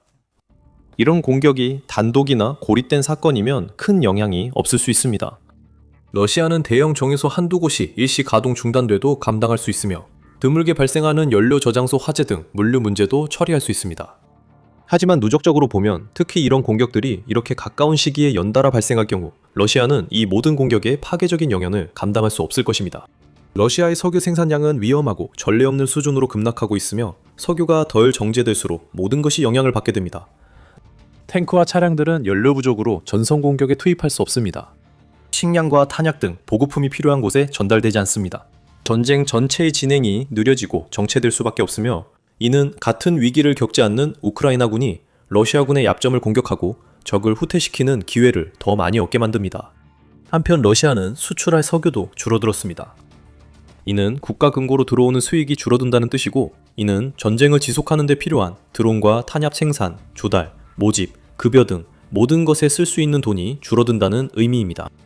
그리고 경제가 약해지면 교육부터 의료, 그 외 모든 것까지 전반적으로 악화됩니다. 이 나라는 이미 위험하며 전쟁으로 러시아 국민들의 삶의 질이 크게 떨어지고 있습니다. 석유 시설 공격이 계속되면 상황은 더 나빠질 것입니다. 이 상황에선 벗어날 수도, 도망칠 수도, 반격도 불가능합니다. 우크라이나는 원하는 시간과 장소에서 타격할 수 있음을 입증했고 이후엔 혼란만 남았습니다. 반면 러시아는 방어 능력이 없음을 보여줬습니다. 러시아 대통령 블라디미르 푸틴의 우크라이나 전쟁은 2026년에 계획대로 진행되지 않았습니다. 블라디미르 푸틴은 혹독하게 추운 겨울 동안 수백만 명의 주민들에게 대규모 정전과 단수 사태를 일으킨 살인적인 폭격 작전을 우크라이나 도시들에 가한 후 대규모 봄 공세를 이어가기를 기대하고 있었습니다. 하지만 그 공세는 완곡하게 말해 멈춰섰습니다. 최근 우크라이나가 반격에 나섰습니다. 우크라이나는 주요 방향에서 러시아의 공세를 저지했을 뿐만 아니라 점점 더 많은 소식통에 따르면 전례 없는 승리 이후 상당한 영토를 탈환하기도 했습니다. 동시에 우크라이나 대통령 볼로디미르 젤렌스키의 장거리 제재, 즉 러시아 깊숙한 곳까지 장거리 드론과 미사일 공격을 가하는 작전도 강화되었고 그로 인한 피해도 커지고 있습니다. 전선과 그 후방, 특히 러시아군의 후방에서는 상황이 분명히 뜨거워지고 있습니다. 여기 최근 전황과 그것이 전쟁의 향방에 대해 우리에게 말해주는 점들이 있습니다. 5월 22일 금요일 젤렌스키 대통령은 정기 저녁 연설에서 최근 몇 달 동안 우크라이나의 전선 방어가 크게 강화되었다고 밝혔습니다. 실제로 우크라이나 방어선은 이전보다 지금이 더 강해졌습니다. 올해 초부터 우리 영토 약 590제곱킬로미터, 즉 228제곱마일이 해방되어 다시 통제하에 들어왔습니다. 이 추세는 분명히 점령군에게 불리합니다. 우리는 러시아 병력의 파괴 속도를 계속 높이고 있습니다. 그는 이 모든 것과 각종 제재가 함께 러시아로 하여금 외교를 선택하게 만들고 있다고 말했습니다. 또한 금요일에 블룸버그는 최근 기밀 해제된 미국 국방정보 평가를 인용해 2월 이후 탈환한 영토가 약 154평방마일에 달한다고 보도했습니다. 며칠 전 전쟁연구소는 4월 한 달 동안만 탈환한 영토가 약 44.8평방마일에 달한다고 밝혔습니다. 이 수치들을 보면 탈환 속도가 빨라지고 있음을 알 수 있습니다. 이코노미스트의 전쟁 추적기도 우크라이나의 진격을 확인했으며 2026년 들어 의미 있는 진전이 이어졌고 이는 2023년 이후 최대 진전이라고 보도했습니다. 러시아가 점령한 모든 영토를 우크라이나가 해방하려면 상당한 노력이 필요하다는 점에서 타당한 평가입니다. 그 영토의 정확한 규모를 수치로 표현하기 어렵습니다. 하지만 일반적으로 우크라이나 전체 영토의 약 5분의 1, 약 45,000평방마일 정도로 여겨집니다. 그래서 4, 5개월 동안 154평방마일을 되찾은 것은 좋은 시작이지만 아직 갈 길이 멉니다. 통제 지역을 정확하게 지도하는 데 있어 큰 어려움 중 하나는 전선이 매일 바뀐다는 점입니다. 약 680마일 전투선 전체에서 작전이 진행되기 때문에 이는 불가피합니다. 2025년 우크라이나 국방부는 한 해 동안 6만 1,605건의 전투 교전이 기록되었으며 하루 평균 약 169건의 전투가 발생했다고 보고했습니다. 가장 치열했던 날은 11월 28일로 이날에는 적과의 전투 교전이 311건이나 기록되었습니다. 드론의 광범위한 사용으로 인해 양측의 최전방에서 수십 마일 뒤쪽까지 사실상 살상구역으로 변해 어떤 움직임도 치명적일 수 있게 되었습니다. 그 결과 양측 모두 전통적인 기갑종대 중심의 공세를 대부분 포기했습니다. 대신 양측 모두 소규모의 반군 보병 부대를 주로 운영하고 있으며 이들은 종종 적의 진지 뒤 수마일까지 침투할 수 있습니다. 그곳에서 그들은 참호를 파고 적진 후방에 해당하는 이 위치들을 방어할 수 있으며 보급품과 탄약은 드론을 통해 전달됩니다. 전선의 많은 지역에서 한쪽이 통제하는 듯 보이나 실제 현장은 훨씬 더 불분명합니다. 이 지역들이 회색지대나 전쟁의 안개에 가려졌다는 말이 괜한 게 아닙니다. 여러분은 우크라이나가 어디까지 진격했는지 궁금할 겁니다. 이 여러 보고서에서 우크라이나가 탈환한 정확한 영토는 명확하게 지정되지 않았습니다. 현재 전선에 빠르게 변하는 회색지대 특성상 상당 기간 동안 정확한 통제 지역을 파악하는 것은 어리석은 짓이나 다름없습니다. 그렇긴 하지만 ISW의 평가는 진전이 이루어진 좀 더 넓게 정의된 여러 지역을 명시했습니다. 2025년 11월부터 우크라이나 방위군은 하르키우주의 쿠피안스크의 상당 부분을 해방시켰습니다. 2026년 겨울과 봄을 거치며 그들은 우크라이나 남부에서 154제곱마일이 넘는 지역을 탈환했고 2026년 4월 말 이후로는 자포리자주 서부에서 여러 마을을 다시 되찾았습니다. 예상하셨겠지만 러시아 측은 완전히 다른 이야기를 전하고 있습니다. 한 달 전인 4월 21일 러시아 참모총장 발레리 게라시모프는 2026년에 러시아군이 80개의 마을과 1000제곱마일이 넘는 우크라이나 영토를 장악했다고 주장했습니다. 그는 3월과 4월에만 러시아군이 34개의 마을과 약 270제곱마일을 점령했다고 말했습니다. 구체적으로는 게라시모프는 점령한 영토에 우크라이나가 여전히 통제하고 있던 루안스크주의 마지막 남은 거주 마을들이 포함되어 있다고 주장했으며 위치가 확인된 영상도 이를 뒷받침하는 것으로 보입니다. 그는 러시아군이 여러 전선에서 진격하며 우크라이나 수미와 하르키우 지역의 안전지대를 구축 중이라고 덧붙였습니다. 그는 3월에 해당 지역 약 15개 마을, 이 4월에는 하르키우 지역, 보브찬스크, 코토리, 지휘비나가 추가로 점령됐다고 주장했습니다. 그는 또한 도네츠크주의 헤르손과 파블리브카, 자포리자주의 보이코바, 루히브스카, 그리고 베셀리안카 등 여러 지역을 점령했다고 주장했습니다. ISW는 즉시 이러한 주장들을 일축했습니다. 그들은 그의 최근 주장은 공개 소스 증거는 물론 친러시아 군사 블로거들조차 뒷받침하지 않는다고 주장했습니다. 러시아 소식통의 가장 관대한 추정치조차도 러시아군이 우크라이나 영토로 진격하거나 침투한 면적이 276제곱마일을 넘지 않는다고 밝혔습니다. 올해 초부터 고라시모프 주장 중 40%만 사실로 확인됐고 일부는 의심스럽다고 합니다. ISW가 공개 소스 데이터를 바탕으로 자체 집계한 결과 2026년 1월부터 4월 21일까지 러시아군은 단 147제곱마일을 진격했고 13개의 거주지를 점령한 것으로 나타났습니다. 그들은 3월 1일 이후 러시아군이 단 2곳의 거주지만을 점령했으며 오히려 전선 전체에서 23제곱마일을 잃었다고 말했습니다. ISW는 고라시모프가 여러 전선에서 러시아 성과를 과장했다고 밝혔습니다. 그는 러시아군이 크라마토르스크에서 4.35마일, 슬로비안스크에서 7.45마일 이내로 진격했다고 주장했습니다. 그러나 러시아 보고서에 따르면 러시아군은 크라마토르스크에서 5.6마일, 슬로비안스크에서 8.7마일 떨어져 있습니다. 이 거리면 두 도시는 여전히 드론 공격 범위 내에 있는 것 같습니다. 격전 중인 콘스탄티니우카 시와 함께 이 두 도시는 도네츠크 지역에서 우크라이나가 완전히 통제하고 있는 마지막으로 강하게 요새화된 인구 밀집 지역을 형성하고 있습니다. 그럼에도 불구하고 ISW는 고라시모프의 과장이 러시아군이 2026년 봄, 여름 공세에서 실망스러운 진전을 보이지 못한 점을 감추기 위한 시도일 가능성이 높다고 결론지었습니다. 실제로 우크라이나의 성공적인 반격으로 인해 러시아군은 막대한 피해를 입어 여러 전선에서 작전을 축소해야 했다고 ISW는 밝혔습니다. 이러한 공격과 굳건한 방어가 결합되어 러시아군은 전선 전반에서 꾸준히 진격하고 있다는 인상을 유지하기 위해 더 많은 자원을 투입할 수밖에 없었습니다. 동시에 ISW는 늘어나는 손실과 느려진 병력 충원이 러시아가 자주 사용하던 반복적인 돌격과 침투조를 고강도, 고비용으로 전투에 투입하는 전술에 위협이 되고 있다고 평가했습니다. 하지만 한 달 전 일이며 우크라이나 전장은 한 달 만에도 많은 것이 달라질 수 있습니다. 현재 양측의 군사 블로거들 모두 우크라이나가 상당한 진전을 이루고 있다고 동의하는 지역이 하나 있습니다. 서부, 남부, 자포리자와 남쪽 러시아 점령지까지 포함된 지역입니다. 지난 1년여 동안 자포리자에서 러시아군의 주요 공세는 동쪽, 즉 이 오블라스트가 드니프로페트로우스크 오블라스트와 도네츠크 오블라스트와 접하는 지역에서 이루어졌습니다. 러시아군은 훌류폴라에서 우크라이나군을 대부분 몰아낸 뒤 오블라스트 남부에서 아직 우크라이나가 확고히 통제하고 있는 마지막 큰 마을인 오리히우를 향해 천천히 진격하고 있습니다. 하지만 이 오블라스트의 진짜 목표는 서쪽의 자포리자입니다.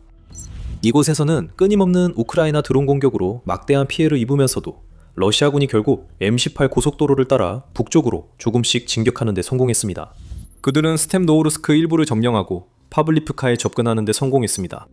이 지역을 확보하면 프리모르스카, 말라카테니우카, 베슬리안카 공격의 발판이 되며 이곳들은 도시 외곽 마지막 주요 거주지입니다. 처음에는 우크라이나군이 공세를 저지했고 이제는 강하게 반격하고 있습니다. 모든 보고에 따르면 우크라이나군은 스템노우르스크를 완전히 탈환했으며 파블리우카에 남아있는 저항 세력을 소탕하는 데 분주합니다. 다음 목표는 남쪽으로 내려가고 있으니 카미안스카입니다. 우크라이나군이 카미안스카를 점령하면 바실리우카로 가는 길이 열립니다. 러시아 분석가들은 이 가능성에 초조해합니다. 러시아 분석가들은 이 지역 상황을 볼 때 우크라이나의 이번 진격이 자포리자 원자력 발전소가 있는 에네르호다를 탈환 준비일 수 있다고 우려합니다. 이 원자력 발전소는 우크라이나에서 가장 치열하게 다투는 곳 중 하나이며 지금까지 전쟁을 끝내기 위한 평화 합의를 도출하려는 모든 시도에서 주요 걸림돌이 되고 있습니다. 러시아군은 2022년 최초 침공 당시 이 발전소를 점령했고 이후 러시아 전력망에 연결하여 점령지의 주요 전력 공급원으로 사용하고 있습니다. 우크라이나는 말할 것도 없이 이 발전소의 반환을 요구하고 있습니다. 러시아는 이를 당연히 거부하고 있습니다. 여러 가지 타협안이 제안되었습니다. 아마도 그 중에서 가장 유망한 방안은 만약 우크라이나가 결국 러시아를 점령지에서 몰아내지 못한다면 미국과 같은 제3자가 관리하는 권력 분전 방식일 것입니다. 하지만 양측의 다른 주요 쟁점들과 마찬가지로 지금까지는 어떤 것도 합의에 이르지 못했습니다. 아직 구독하지 않으셨다면 채널 구독을 잊지 마세요. 밀리터리 쇼에서는 전 세계에서 일어나는 가장 중요한 군사 동향을 매일 업데이트해드리며 이러한 동향이 무엇을 의미하는지 설명하는 최첨단 분석도 함께 제공합니다. 구독 버튼 눌러 절대 놓치지 마세요. 러시아 분석가들은 우크라이나군이 스테프노우르스크에서 바실리우카로 진격하는 것이 실제로는 동쪽에서 원자력 발전소를 탈환하기 위한 에네르호다르 공격에 길을 여는 것이라고 우려합니다. 동시에 우크라이나군이 북쪽에서 드니프로강을 건너 두 방향으로 대규모 공격을 할 것이라고 합니다. 이는 진압하기 어려울 것입니다. 하지만 도시 동쪽으로의 진격만이 이 지역에서 뭔가 큰일이 벌어질 조짐이라는 유일한 신호는 아닙니다. 러시아 분석가들은 또한 우크라이나 당국이 니크폴시와 그 주변에서 최근 내린 강제 대피 명령을 지적합니다. 자포리자 서쪽에 위치한 드니프로페트로우스크 주의 그 지역에 자리 잡고 있는 니코폴군은 주민들이 애칭으로 부르는 원자력 발전소에서 불과 4마일 정도 떨어져 있지만 드니프로강의 반대편에 있습니다. 5월 12일 마라네츠 근처의 노보키에브카와 일린카, 마리브카 근처의 비시 타라시브카에 거주하는 모든 28가구의 어린이 가족들과 마라네츠 마을의 한 거리, 그리고 니코폴의 100개 거리에 거주하는 주민들은 지역 군사 행정에 의해 한 달 이내에 대피하라는 명령을 받았습니다. 공식적으로는 이는 러시아의 포격과 폭격이 심해지는 것으로부터 주민들을 보호하기 위한 조치입니다. 비공식적으로 이번 대피는 에네르호다르 공격에 길을 열어준다는 의미도 있습니다. 동시에 최근 몇 주 동안 우크라이나군은 에네르호다르 남쪽의 중요한 M14 고속도로를 러시아군의 보급로에 있어 지옥으로 만들어버렸습니다. 이 고속도로는 평범한 도로가 아닙니다. 러시아의 R218 아부토로도프스카야 고속도로는 러시아 본토와 크림반도, 점령된 헤르손, 미콜라이우, 동쪽 전선을 동서로 연결합니다. 이 도로는 민간인과 군사 이동을 위한 생명의 길로 불려왔으며 러시아의 보급품, 연료, 지휘소를 위한 핵심 물류 통로 역할을 해왔습니다. 하지만 이제는 더 이상 그렇지 않습니다. 장황한 러시아 언론이 증언하듯 최근 몇 주 동안 우크라이나 드론과 미사일의 지속적이고 강력한 공격으로 인해 생명의 길이 죽음의 길로 변했습니다. 5월 21일 공개된 영상에는 도로 옆에 파괴된 차량들이 묘지처럼 쌓여있는 모습이 나옵니다. 다음날 공개된 위치 확인 영상에서도 우크라이나군이 HH-20 마리우폴 도네츠크시 고속도로를 따라 러시아 트럭을 타격하는 장면이 나옵니다. 이 고속도로는 최근 몇 주 동안 우크라이나군이 집중적으로 차단해온 인근 도로입니다. M14 도로가 너무 위험해져서 헤르손주 러시아 점령 행정수장인 블라디미르 살도는 지난주 M14 구간에서 화물 차량 이동을 제한하는 명령을 내릴 수밖에 없었습니다. 군사 및 필수 물품을 제외한 이 전례 없는 조치는 이 고속도로가 일반 운송에 너무 위험해졌다는 사실을 직접적으로 인정한 것입니다. 이런 공격들은 러시아 물류를 방해하고 전선과 크림반도 보급을 복잡하게 만듭니다. M14는 반도와 점령지들을 연결하는 주요 육상 경로입니다.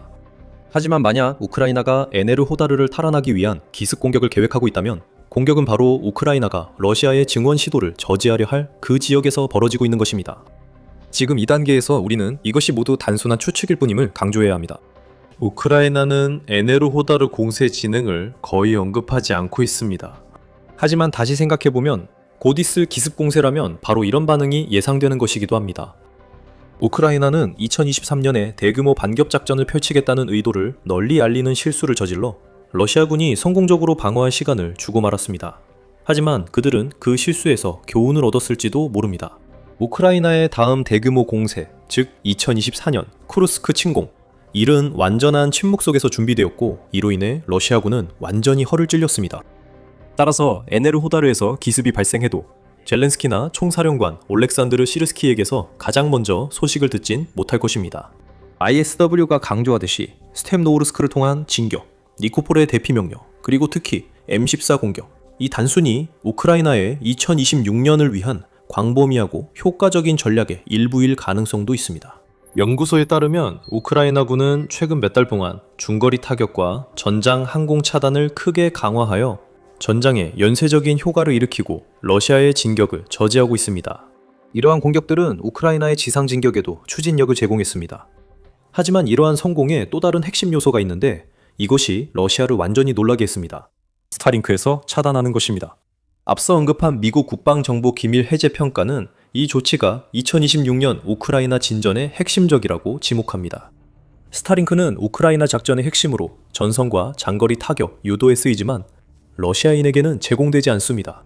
하지만 러시아인들이 수천 대의 불법 밀수 스타링크 단말기를 확보하고 점점 더 의존하는 것은 막지 못했습니다. 이 시스템은 오랜 기간 지속된 통신 부족 문제를 해결하는 데 도움을 주었고 병력 이동, 드론 작전, 그리고 포병 목표 지정에 조율을 가능하게 했습니다. 하지만 모든 게 2월에 갑자기 멈췄습니다. 네트워크를 운영하는 일론 머스크의 회사 스페이스X와 협력해 우크라이나 팀은 전투 지역에서 무단으로 작동하는 단말기를 비활성화하는 지리적 제한을 도입했습니다. 최전성 보고서를 주의 깊게 보던 이들은 러시아 작전에 미친 영향을 즉시 알아챘고 미국 정보당국도 이를 확인했습니다. 러시아가 메신저 앱 텔레그램 사용을 제한하면서 스스로 자충수를 두어 그 효과는 더욱 커졌습니다. 이 앱은 스타링크 대신 러시아의 열악한 통신 환경에서 비공식적으로 널리 쓰이고 있습니다. 이 앱에 대한 제한 조치는 러시아 내에서 매우 인기가 없으며 푸틴의 전쟁에 대한 러시아 국민의 불만을 키운 데 있어 다른 어떤 요인보다 더 큰 영향을 미쳤다고 할 수 있습니다. 일반 국민도 불만인데 우크라이나 드론에 계속 시달리는 최전선 러시아 군인들은 얼마나 더 힘들지 상상할 수 있습니다. 스타링크 연결과 메시징 플랫폼 접근성의 동시 상실은 현장에서의 협조를 심각하게 약화시켰고 이는 두 대 간 혼란과 지휘 체계의 붕괴로 직결되었습니다. 최근 소셜미디어엔 러시아 군인들이 스타링크를 잃었다고 불평하는 글이 많았습니다. 한 명은 수신기를 발로 차는 장면이 촬영되었고 또 다른 한 명은 자신의 수신기를 식탁으로 사용하고 있었습니다. 일부는 대중의 도움을 요청했고 한 명은 하룻밤 만에 석기시대로 돌아갔다고 했습니다.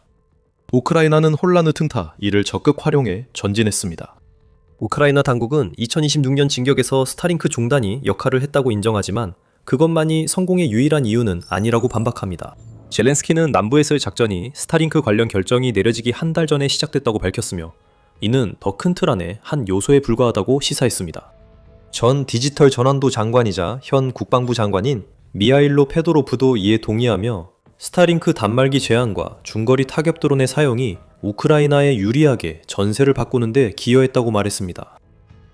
러시아군이 일종의 해결책을 내놓는데 몇 달이 걸렸지만 이제 그들이 이 뚜렷한 취약점을 점차 보완하기 시작했다는 신호가 보이고 있습니다. 그들은 LTE 모뎀, 와이파이 브릿지, 중계기, 메시 네트워크를 임시로 연결해 사용해왔지만 이 저기술 메시 네트워크들이 점점 성가셔지고 있습니다. 메시 네트워크 모뎀은 운용자가 통신 체인을 형성해 개별 드론 손실 시에도 데이터를 우회시키고 방해받기 어렵게 UAV를 지평선 넘어 더 멀리 조종할 수 있게 해줍니다. 설상가상으로 러시아는 벨라루스 국경 너머에 중계국을 설치해 드론들이 우크라이나 영토를 가로질러 비행할 때도 연결을 유지할 수 있도록 했습니다. 아마도 더 의미심장한 것은 장기적으로 러시아가 최근에 자국판 스타링크를 목표로 하는 첫 위성들을 발사했다는 점입니다. 3월 23일 러시아 기업 뷰로 1442 새로운 라스베트 위성군의 첫 번째 광대역 인터넷 위성 16기를 저궤도에 올려놓았습니다. 이는 2030년까지 최소 300기의 위성을 보유할 예정인 인프라를 구축하는 첫걸음입니다. 러시아는 이 시스템을 주로 민간용인 스타링크 유사 기술로 내세우고 있지만 이 시스템은 분명히 이중 용도를 가지고 있습니다. 그리고 러시아가 스타링크 접근 권한을 잃으면서 겪고 있는 문제들을 고려할 때 이번 발사의 시기는 이러한 문제들을 해결하는 것이 우선순위임을 강하게 시사합니다. 이미 영향이 나타나기 시작했다는 징후들이 있습니다. 장거리 드론에서 전송한 스타링크 수준의 영상이 등장하기 시작했는데 이는 이 드론들이 보통 제공하던 저화질 영상에 비해 큰 업그레이드입니다. 이러한 신기술의 도입이 어떤 영향을 미칠지는 아직 두고 봐야 합니다. 아마도 이 기술들이 러시아가 주도권을 다시 잡는 데 도움이 될 수도 있습니다. 아니면 우크라이나의 거세지는 공세가 이 기술들을 무의미하게 만들어버릴 수도 있습니다. 저희는 계속 소식을 전할 예정이니 아직 구독하지 않으셨다면 꼭 채널을 구독해주세요. 우크라이나가 로봇 군대를 어떻게 구축해 진격을 더욱 확대하고 있는지 다룬 이 영상을 확인해보세요. 시청해주셔서 감사합니다.